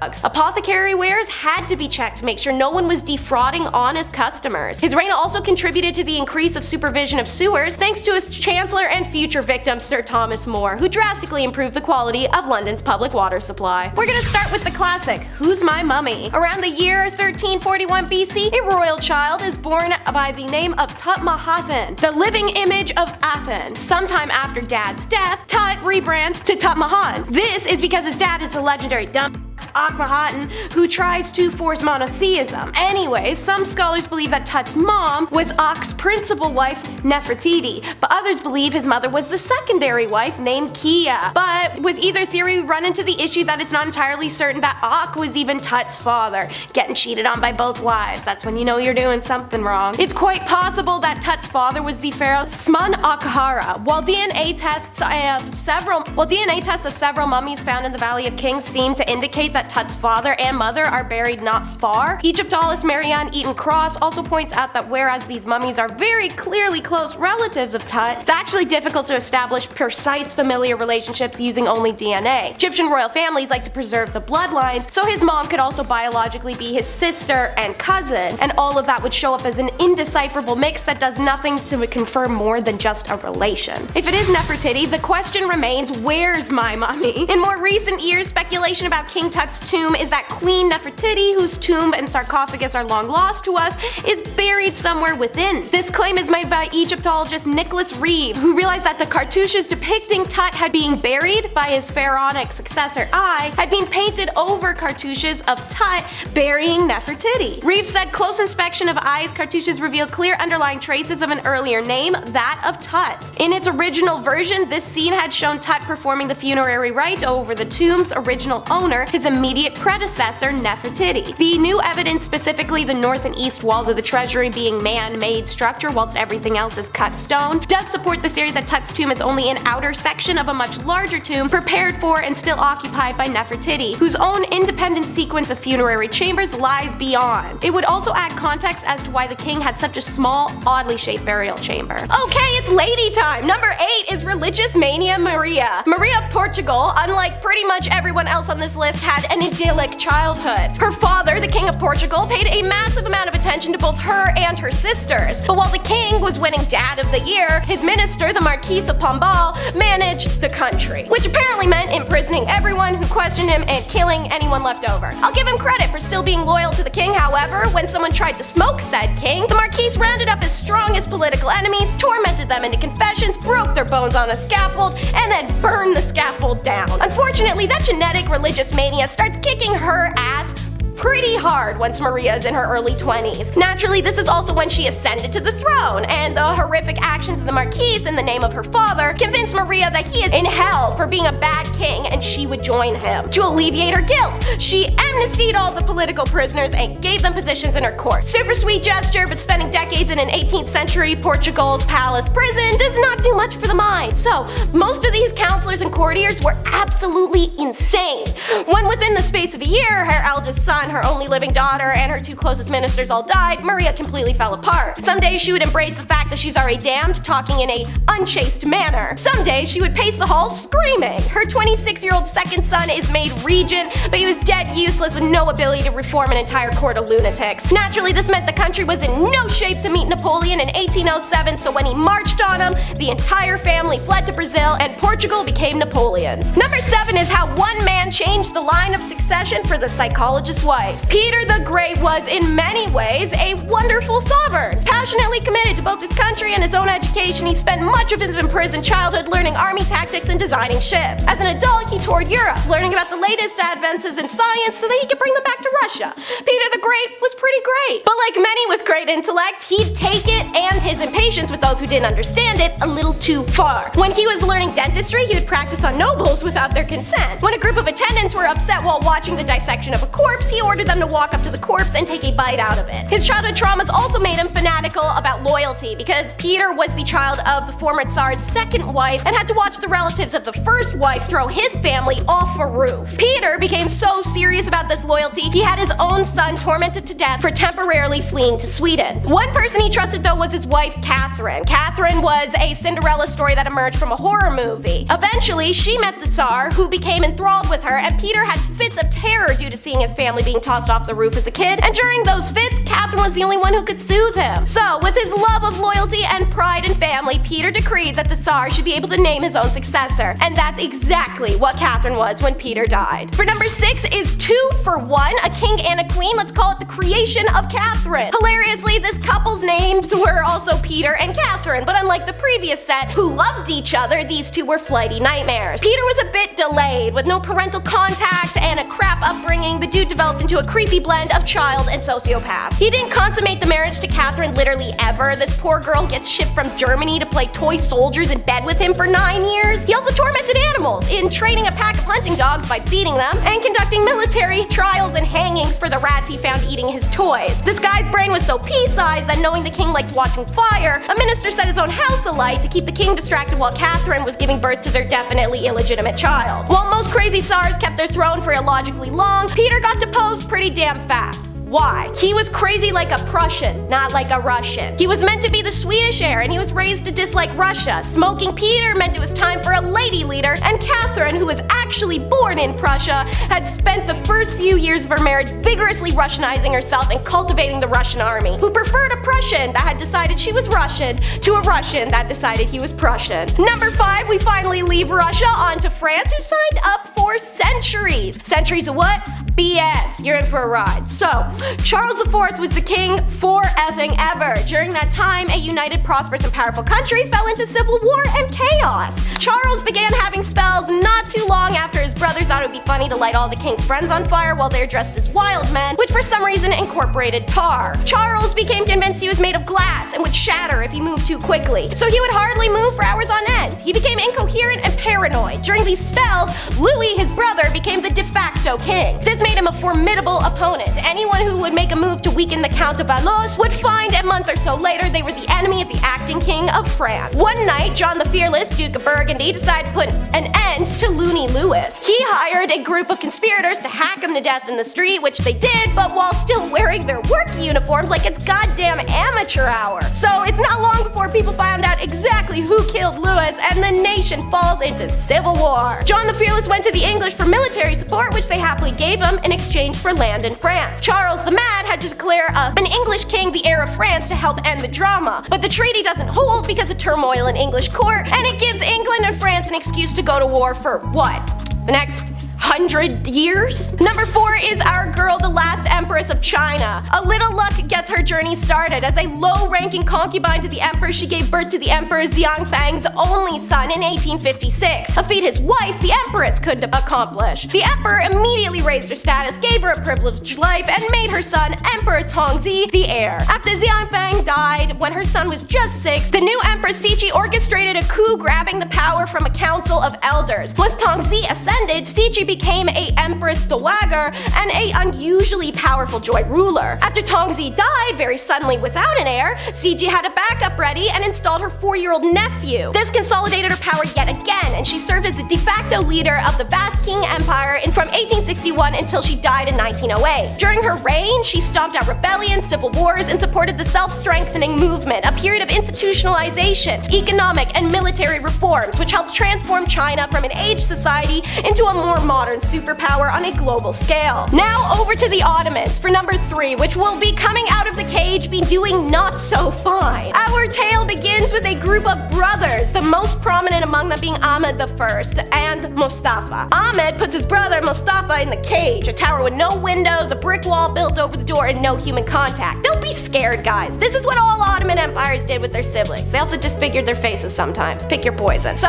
Ahmed craps out a few sons, then drops at the age of 28. So out of the cage Mustafa came, 14 years after being put into basically an above-ground pit. What could go wrong? Well, you could argue it's kinda odd. He walked around with 2 naked servant girls at all times, but the real problem was he had a habit of giving important positions to random people he met in life. Without a strong, organized central government, the empire started to crumble. Back in the cage you go, but with 2 women this time. He was replaced by Ahmed's oldest son, Osman. The young man might have made a decent ruler, but he banned drinking and smoking and intercourse in the army. Do I need to explain the problem? Anyways, they sentenced him to death via the boy crusher, which you can learn about in my video, the top 10 brutal punishments from the Ottoman Empire. Out of the cage came Mustafa again, and at this point he had a habit of sitting and giggling to himself. In between giggle fits, he'd go around looking for his dead nephew, forgetting the man was dead, and when he was told he had other ones, he'd kill them. He also went back to his old tricks appointing random people to important positions, and the officials in the provinces were one step away from declaring themselves local kings. Put a cap on thing, the Safavid Persian Empire attacked and grabbed what's now Iraq. Back into the cage Mustafa went. Still in the Ottoman Empire, number 2 is bankruptcy and a 2-decade war. Someone had to succeed the cage man, and that was what Murad IV did, one of the nephews that Mustafa hadn't killed. Maybe because the dude was ruthless. His last act before dying was ordering the death of his last surviving brother. He had nothing against Ibrahim, but he simply believed that their line was cursed by madness and needed to be annihilated. Sadly for 279 women, as you'll learn, Ibrahim's mother successfully pleads for his life. Ibrahim spends his entire life in the cage with only occasional contact with people. He came out with what can be tactfully described as a lust for life. Made frantic by years of deprivation, he acquired everything like an animal, including 280 concubines in a harem. One day, he saw a cow's hoo-ha and had a cast made of it and circulated it through the empire for a woman that matched. When he found her, she became his favorite concubine and he named her Sugar Lump. Sugar didn't care for competition, so she told the psychotically jealous Ibrahim that one of the other women in the harem was unfaithful, but only she didn't know which one. Ibrahim's answer was having all 280 tied up in sacks and thrown into the Bosphorus River. Only one survived when her sack came undone and she was taking aboard a French freighter bound for Paris. What finally did Ibrahim in was fanatically acquiring all the gold and jewels he could, pulling from temples and threatening ministers. Then Ibrahim started a war with Venice. He soon couldn't pay the Janissaries and they sent him back to the cage.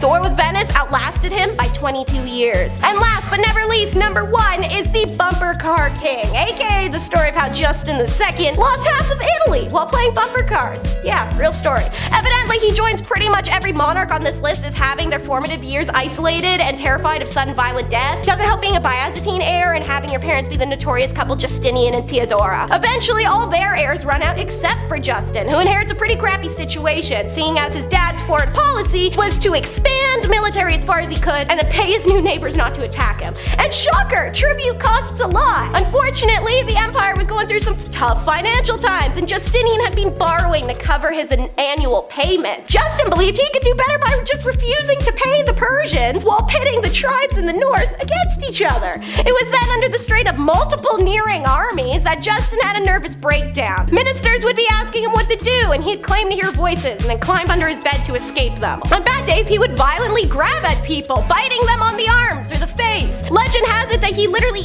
ate a couple servants. In desperation and self-preservation, the servants tried to think of a couple ways to keep the emperor distracted from eating them, so they came up with the throne on wheels. Servants raced him around the halls of the palace on the throne, trying to keep him amused with the speed. When he had guests, they'd also get to experience zooming around on wheeled seats, aka bumper cars. In the end, Justinian II fared pretty well, perhaps better than he deserved considering his last words as emperor were complaints about his servants. But kicking off the list at number 10, must love licorice. Okay, we'll start off a little tame. Napoleon Bonaparte, the famous French emperor, the famous military leader from the 1800s. Napoleon Bonaparte was responsible for conquering a large part of Europe. Bet you didn't know he was obsessed with licorice though. Way too much. He would eat this all day, every day. Ugh, it feels gross. Look, as somebody who can't stand licorice, I already feel bad for Josephine. Licorice breath at any time of the day coming your way? No thank you. I'll hard pass. Napoleon carried licorice around with him at all times. This guy ate so much of it, his teeth became stained. They turned black. Oh yeah, I forgot to mention, it's black licorice too. Not the strawberry pull and peels, those are great. I'm talking about 1800s black licorice. It would come in lozenges. If somebody offered me a lozenge and it was black licorice, I'd call the police. Smack it out of their hands. Number 9, George IV. When it was time for King George III to pass on the crown, of course, next in line, heir to the throne, is his eldest son, also named George. What if you became king in 1820? Would you be noble? Would you do monologues in the sunset as you enriched your homeland? Kings like to do that a lot with their, if I had the hair still. Or would you do what King George IV did and make horrible financial decisions every single day? The guy would just party all day as well. He would gamble every day, he would buy expensive stuff that he did not need, and on top of that, he would never do any of his royal duties. Guy wouldn't do his job. His father had to step in, classic. He figured the only way to settle all these new debts set in motion by George IV, in order to clear those up, George now has to marry his cousin, Caroline of Brunswick. The arranged marriage happened April 8th, 1795, and what was supposed to be a happy day for all was a nightmare for all included. They hated each other as soon as they met. I mean, obviously, he was a fool. George got heavily intoxicated for the wedding. He was just hammered the entire time. And then 9 months later, almost to the day, they had a child. And then right after that happened, they went their separate ways. So yeah, horribly unhealthy relationship. Once George became king in 1820, he then tried to divorce her. Like, what a fool. Just let it go. Let it all go. Let her go. Number 8, Afzal Khan. Everyone remembers King Henry VIII for doing what he did to his wives. Naughty, slap on the wrist, naughty, don't do that, for shame. However, I would like to offer Afzal Khan as the alternative monster here. He didn't unalive a handful of wives like Henry, no. He actually managed to rack up a count of 63. Yep, you heard me right, 63. First off, I don't know how you have that many wives and or remember names, let alone birthdays and anniversaries. I would not do very well in that situation. Well, what's the reason for all this blood spilling? It's pretty horrible, actually. Simply because he was being invaded, and the guy who was invading him and winning was slightly nicer to women and was going to most likely give them a better life. Jeez, talk about if I can't have it, no one can. God. Number 7, Caligula's wife. I think in a healthy relationship, you ought to put your partner on a pedestal. Maybe your partner is drop dead gorgeous, a promising athlete, or really enjoys building Legos. Nice TIE fighter, babe, way to go. Yeah. Emperor Caligula of Rome liked to put his wife on a pedestal, literally. And while on this pedestal, she was wearing nothing but her birthday suit. Oh boy. Well, all of his friends, politicians, generals got to gawk and stare at her, and in some weird goth power flex, he would oftentimes hold a knife to her and tell her that he could just end her life whenever he wanted because he can do that. Not to mention the guy had a complete narcissist complex, building statues of himself everywhere just so she can like, oh great, there he is again, it's him again. Number 6, Genghis Khan. I bring the man up again because he's responsible for so much loss, so much blood spill, so much pain. Sure, they were effective warriors and archers, but they were brutal, dude, especially him. They took what they wanted when they wanted, and it said that he was responsible for so many lives lost that it affected the carbon footprint of the planet. Dude, that's insane. That is literally insane. Also to note his treatment of rather, mistreatment of women. YouTube won't let me say much, but I can tell you that these ladies were not inviting him into their bedrooms. It wasn't good. As it stands today, because of his bedroom misconduct, his DNA still lives on. 5% of men worldwide share his DNA. Number 5, Pedro of Castile. Pedro of Castile was doing as the European monarchs do.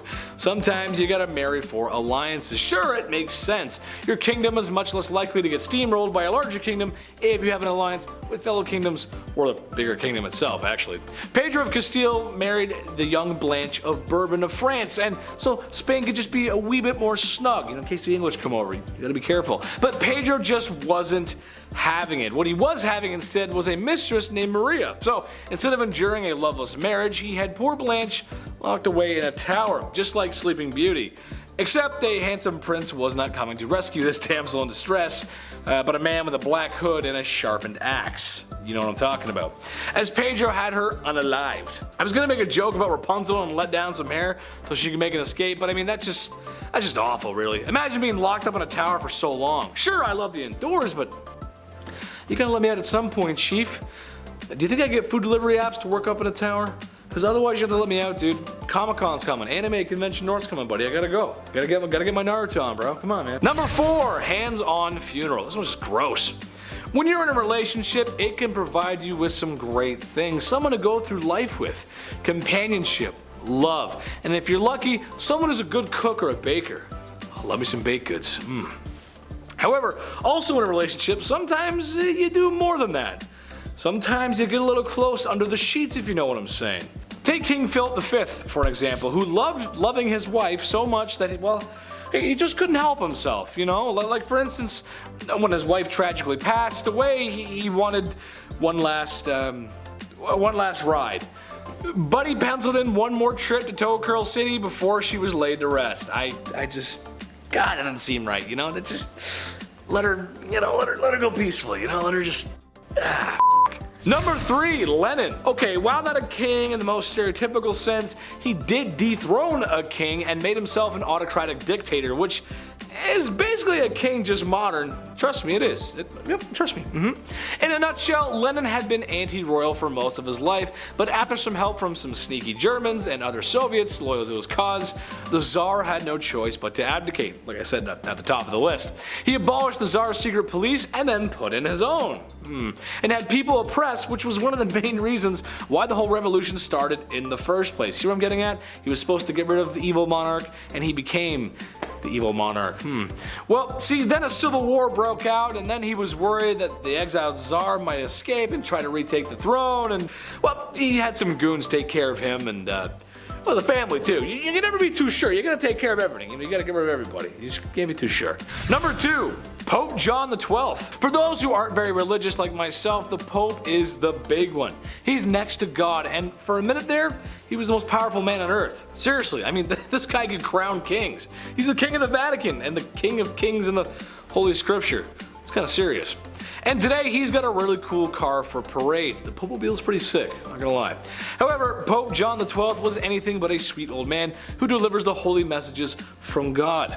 This Pope was doing a lot of anti-Pope behavior, if you will. Now I for one wouldn't care if the man had a girlfriend or a glass of wine. Heck, some rules need to be changed, but this Pope was most known for his lavish, adult-themed parties, and was known for getting hangovers.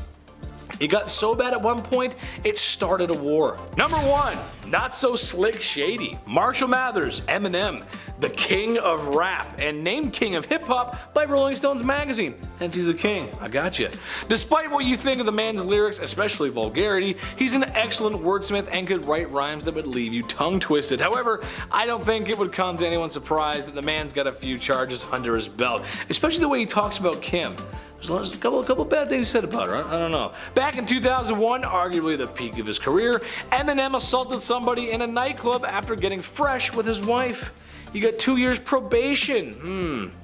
Maybe he is saying the things he's saying in those songs. Maybe he's telling the truth. I don't know. One, we gonna start with, why are you so stingy? You literally live in a castle. You have gold doubloons like an effing pirate, priceless spices stolen from foreign lands, and gemstones harvested fresh from the earth. But you're gonna have us measure every loaf of bread so they're the exact same? Back in the late 1500s, Viscount Montagu demanded meticulous records of every expenditure. The clerk of the kitchen was a crossbreed between an extreme couponer and a professional nitpicker, who had to provide the cooks with the ingredients for every meal in exact amounts for each person to be served, and ensure that each plate had the exact same weight and proportions laid upon it. Among his many duties was also to ensure every wheat loaf that went in the oven weighed 18 ounces and was 16 ounces when it was taken out. What happens if they weighed more or less? Off to the bread breaking wheel, or maybe the sourdough slow slicer, off to the steak for a little French toasting. Anyway, for how the British monarchy would pitch a fit over a 3-letter word, children, not kids, because we all want to speak a little bit more like Mary Poppins. Oh yes, little children, off to bed we go. Nah, dude, I couldn't do the whole royal nanny thing, to be honest. The education required enough makes you think that they're scouting for NASA, not someone to stop their kid from picking its nose, publicly at least. Maria Borello, the nanny who takes care of Prince George, Princess Charlotte, and Prince Louis, trained at the notable Norland College in Bath, England, before being hired to the world's most famous children. At this college, students like Borello study early years development for 3 years. However, as well as learning social and emotional development, students are also taught the importance of vocabulary. There is one word that royal nannies are prohibited from using to describe royal children: kids. Ask me why. Come on.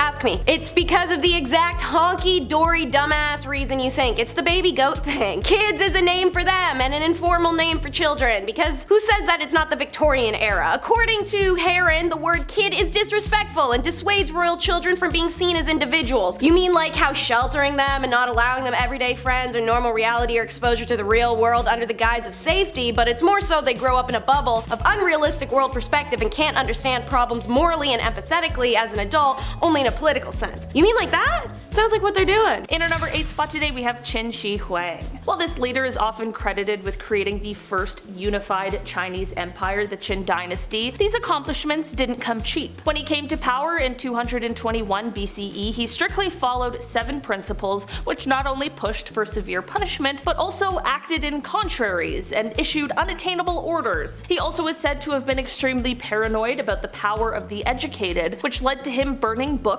so that no one could ever learn what was in them, and he also killed 460 Confucian scholars in just 1 year, which some claim was because they were unable to make him immortal. Huang wanted not only to establish a transport system, but also build a wall to keep out enemies, and this meant that he had to relocate at least 120,000 families. He declared that all would be equal under one law, and then taxed everyone heavily, and because of these heavy taxes as well as the insane labor that was expected to create the wall and the transport system, thousands of people were overworked, starved, and perished. He also had laborers create a massive tomb for him, complete with 8,000 life-size terracotta warriors and horses, which you may be familiar with because now it is rumored to be an extremely haunted place. I mean, an evil ruler's resting place? Yeah, of course it's haunted. In our number 7 spot today, we have Don Carlos. I'll be honest, this little troublemaker never made it to the title of king, but he sure was a little too close for comfort when you hear about the kind of things he was doing. Carlos was the Prince of Asturias during the mid-1500s, as he was the eldest son of King Philip II of Spain. It is said that Carlos may have had some troubles right from birth, which many believe could be due to the inbreeding that was common in the family at the time. Descriptions of his behaviors, though, are far worse than what anyone could have expected. It is said that Carlos did horrible things like hurting or taking the lives of animals just for fun. I mean, nowadays we call that a huge warning sign for potential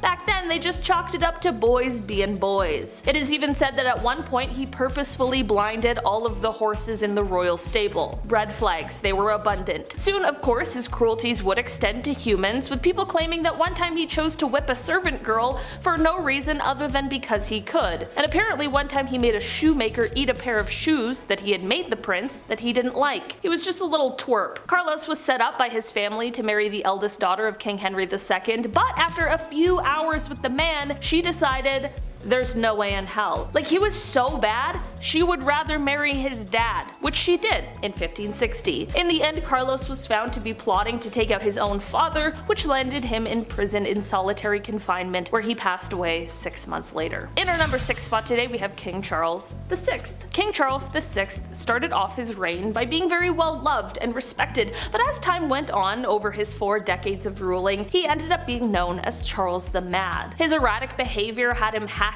up knights, imagining that he was St. George, and he would also have bouts of amnesia where he would be able to recognize some people but not his wife and children. This is all very strange and of course quite sad, as he was obviously exhibiting signs of extreme mental illness, but one of the strangest symptoms was him believing that he was made of glass. He was terribly frightened of falling or being jostled too hard, and he would actually insert iron rods into his clothing to try and keep himself from shattering. But then he would also apparently run wild at top speeds throughout the halls of the castle or the streets, which would obviously mean that he was totally abandoning his fear of fragility. It apparently got so bad that he had to be held inside with the entrances bricked up. Sadly, he continued on this path until he passed away in 1422. In our number 5 spot today, we have Nero. For this one, we are going to be taking it all the way back to the age of the Roman Empire. When we think back to these times, they weren't necessarily the most kind, peaceful times, but there certainly are some characters that stand out as being particularly brutal, and one of those is Nero. Throughout his reign, he wreaked havoc on the Roman Empire. He burned cities, he killed thousands of people, including every member of his own family, and I mean, we know the inventive execution methods of the past, so you can probably guess at just how brutal all of these were. Most Roman sources give us an almost completely negative review of him in reference to both his personality as well as his reign as a leader. He was called compulsive and corrupt,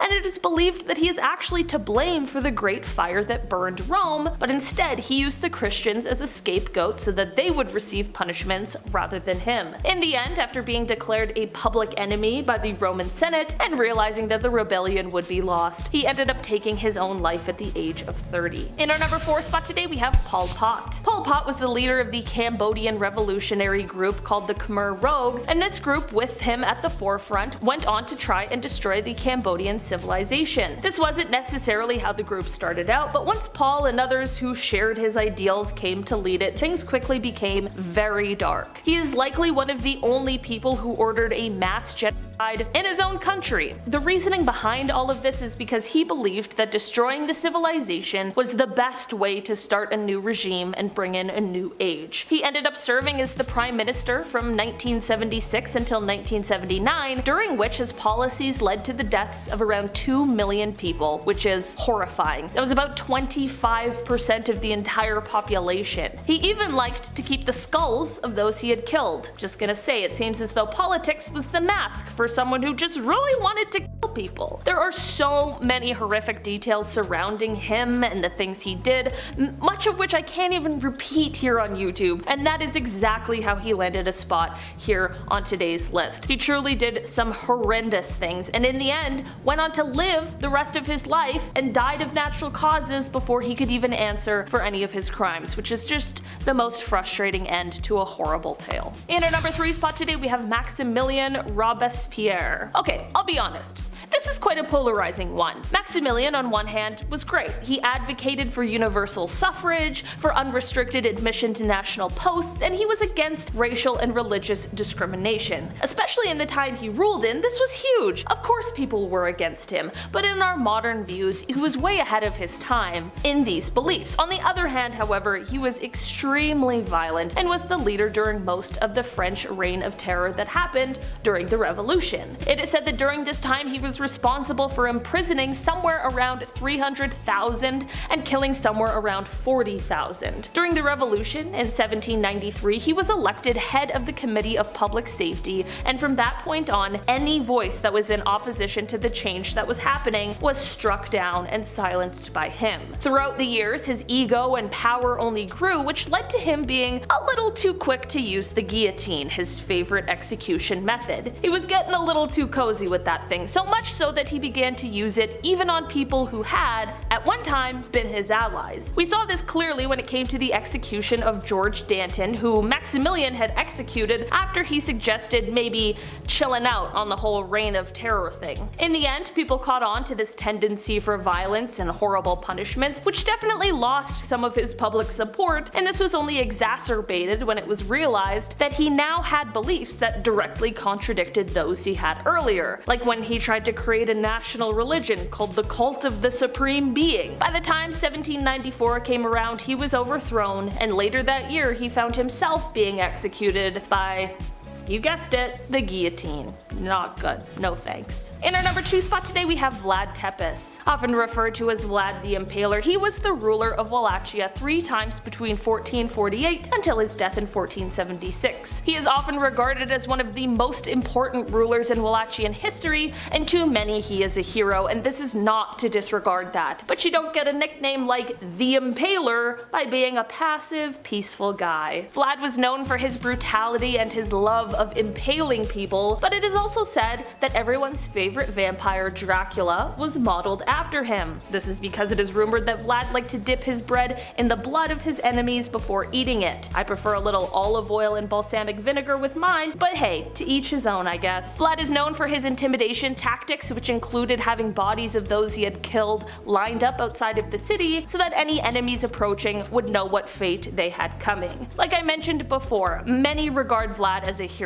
I mean, it is abundantly clear that he fought as hard as he could to protect Romania and Bulgaria from the Ottomans, but that doesn't mean that the horrific things he did have been forgotten either. Vlad definitely left quite the legacy behind when he was killed in 1476. In our number 1 spot today we have Joseph Stalin. Stalin was a Georgian revolutionary and Soviet political leader who governed the Soviet Union from 1922 until his death in 1953. Despite the fact that he started his time governing the country as a part of a collective leadership, by the 1930s he had consolidated all of the power and went on to begin acting as the Soviet Union's dictator. During his reign, Stalin was responsible for the deaths of over 60 million people, 20 million of them being his own. Apparently the math works out to about 40,000 people per week, which is just unbelievable. For almost 30 years he reigned the Soviet Union with terror and violence. I mean, his decisions led to a famine that killed millions of people. Also, the lives he took weren't just of his enemies. I mean, how could one person have 60 million enemies? He would take the lives of families of people he liked. He just took too many lives, was too paranoid, and while he was powerful and smart, he could also be an absolute monster. This is all perfectly summed up when he said, quote, "One death is a tragedy, a million deaths is simply a statistic." Starting with his entrusted and encrusted crap man. In Henry's court, his servants vied to be as physically close to the king as possible at all times. In case you aren't aware, especially towards the end of his reign, Henry was a tad bit of a lunatic. The more he liked you, the less likely you were to die for looking at him funny on a bad day of his. But naturally, the monarch reserved the honor of being close to his royal person only for a trusted few people, the grooms of the stools. No, not his counselor, personal butler, none of his advisor, the guy that wiped his ass. And during his reign, only 4 men got the gig of groom of the stool, the most physically intimate position and therefore the most honored of his attendants. These grooms not only helped dress and undress the king before and after the bathroom and, handled the poop brush for him, but in an insane twist, they also controlled public and personal access to the monarch and some of his finances. They even had power over a stamp of the king's signature, which is a major financial tool. Imagine being one of his wives and having to ask the guy who wiped your husband's if you can talk to him, and he says no. But if he could afford that kind of luxury employee, why was he called the copper-nosed king? Easy. While Henry's kingdom amassed a great wealth and property during the English Reformation by confiscating Catholic monasteries, Henry then turned around and drove England into debt with his overspending and lavish lifestyle. Dude was a complete eclectic, and he wanted to buy everything shiny and pretty he saw, so he did. It's reported by the time he dropped, Henry owned approximately 50 palaces, 6,500 plus weapons, weapons, 70 ships, 78 recorders, 78 flutes, 5 sets of bagpipes, and a virginal. Get your mind out of the gutter, it's a type of harpsichord. Not to mention the millions of dollars he pumped into wars with Scotland and France. So it's pretty obvious he was burning through the kingdom's funds, and by the end of his reign, Henry had it down to the pocket change, quite literally. He was forced to lower the percentage of silver in the British coinage to the point that they were mostly copper with the silver coating that wore away from the coin's embossed image of Henry's face, starting with the nose, thus copper nose. When Henry's son Edward took the throne, the royal coffers were in a real bad state. Number 8. William II. Usually being overshadowed by his father William the Conqueror and his successor Henry I, William II wasn't a well-liked king, particularly by the church, because William kept positions for bishops empty so he could take their incomes, which made me laugh when I read it actually. The Archbishop of Canterbury Anselm really had an issue with William, even going into exile until William ceased to live. But this just left the revenues of the Archbishop of Canterbury vacant, making William able to claim those funds as well until the end of his reign. He obviously was not a fan of the church, but his armies definitely were a fan of him. He was great when it came to warfare, and was able to pretty much guarantee loyalty by showing it. William didn't have any heirs or wives, which led people to question his preferences, if you know what I mean. He ultimately met his end at the tip of an arrow during a hunting accident, but he was always remembered for being ruthless and giving in to his vices. Number 7. Murad IV. Something about kings being great also goes hand in hand with them being terrible at the same time. 17th Sultan of the Ottoman throne, Murad IV came to power in September 1623 at the age of 11. But since he was so young, the Ottomans were ruled by his mother, Kosum Sultan, and other relatives, who did a pretty horrendous job. As a tween, he walked around the cities dressed as a commoner and would keep a list of those he could benefit from and those he could punish. At 11. At 21, he took control and also took some extreme precautions in order to eliminate the corruption within the empire, banning the use of alcohol and tobacco and coming up with severe measurements for the regular collection of taxes. Murad IV would never be okay with people disobeying his laws and directives, even going around the city in plain clothes to check any undisciplined actions by the locals, and he would personally punish the offenders. He did a lot for the Ottomans, but boy was he harsh about it. He destroyed coffee houses, like, come on man. Number 6. Phalaris. Phalaris of Akragas was a tyrannical Sicilian ruler from around 571 to 554 BC. And this dude was so bad his own people overthrew him after his 16 years of rule. Phalaris became ruler by some unconventional ways when it came to other kings on this list. Some think he started as a farmer who held office, and other more fun stories say he was appointed to build a temple, and instead of doing that, he took the money and built a fortress, allowing him to take power. He expanded the territory of Akragas from the south coast of Sicily all the way up to the north coast, but he was known much better for how gosh darn cruel he was. The most famous story would have to be the one of the Brazen Bull. An engineer was hired by Phalaris to create a new device for doing heinous things to his prisoners. The engineer presented him with a bronze bull. There was a door that could be opened to place a prisoner inside, then they would light a fire underneath, heating up the bull and causing the poor soul inside to thrash about and yell, making the bull seem alive. He then used it on the engineer. Thanks to the citizens' revolt though, he got to be the last victim of the bull. Looks like karma's a bull. Number 5. Louis XIV. King of France, the Sun King, the God-given. Ruling from 1638 to 1715, Louis XIV was well known for his love of art, which was apparent in the royal palace of Versailles he created, his love of women for his multiple wives and many more mistresses, and the comparison of himself to God, even taking up the sun as his symbol, being representative of Apollo, the sun god, and the literal reason we're all alive. A good symbol, honestly. The Palace of Versailles was used to host comedies, operas, and tragedies, and spectacular parties. His suite in the palace was made up of 3 apartments all for himself. The palace was big enough to hold his entire court so that none of them could really plot against him without him knowing. It also contained the Hall of Mirrors, which was a 71-meter long room with 357 mirrors around 17 arches opposite the massive windows. Unlike most other kings on this list, Louis XIV was a fantastic ruler. He was an incredibly lavish one though, which equals spoiled in my mind. Number 4. Ivan the Terrible. Ivan Tsar was a great military leader, pretty much setting up the Russian Empire. A great leader with an absolutely terrible temper. His rage-filled outbursts just got worse and worse over the years of his rule from 1530 to 1584. One of these incidents even ending in the stab-filled demise of his own son. He had a special force called the Oprachina who eliminated anybody he felt threatened him, and he led this force to Novgorod in 1572, resulting in the massacre of Novgorod, which gets him a firm place as one of the cruelest of Russian rulers. There is the even more popular story of him making that peculiar-looking castle in Moscow, and then dispatching the man who designed it so no one else could have one. He is one of the most cruel, paranoid, bad-tempered, and greedy rulers in not just Russian history, but history in general. Literally terrible. Number 3. Nero. Another Roman emperor who was effectively insane. Seems to be like a trend. Best known for his spicy parties, political de-lifings, persecution of Christians, and love for music that led to the rumor that Nero played the fiddle while Rome burned during the Great Fire of 64 AD, Nero first became emperor at 17, and the first little bit of his rule saw him be responsible for the demise of multiple people, including his mother and his newest wife, Poppaea, in a casual outburst of rage. He was quite the artist, singing and performing and encouraging others to take lessons, and he held sport events all the time, even taking part himself. Remember that fire I talked about? Well, some people believe he may have started it himself in order to make a bigger palace. But if he did or didn't, he blamed the Christians and punished them much more than necessary, like dressing them in animal skins and having them torn apart by dogs, or being burned to the afterlife in pyres that would light his own garden parties. Oh, and he bankrupted the Roman treasury building the aforementioned palace where he held his ridiculous parties we talked about before with a 100-foot golden statue of himself. Nice. Number 2. Bad King John.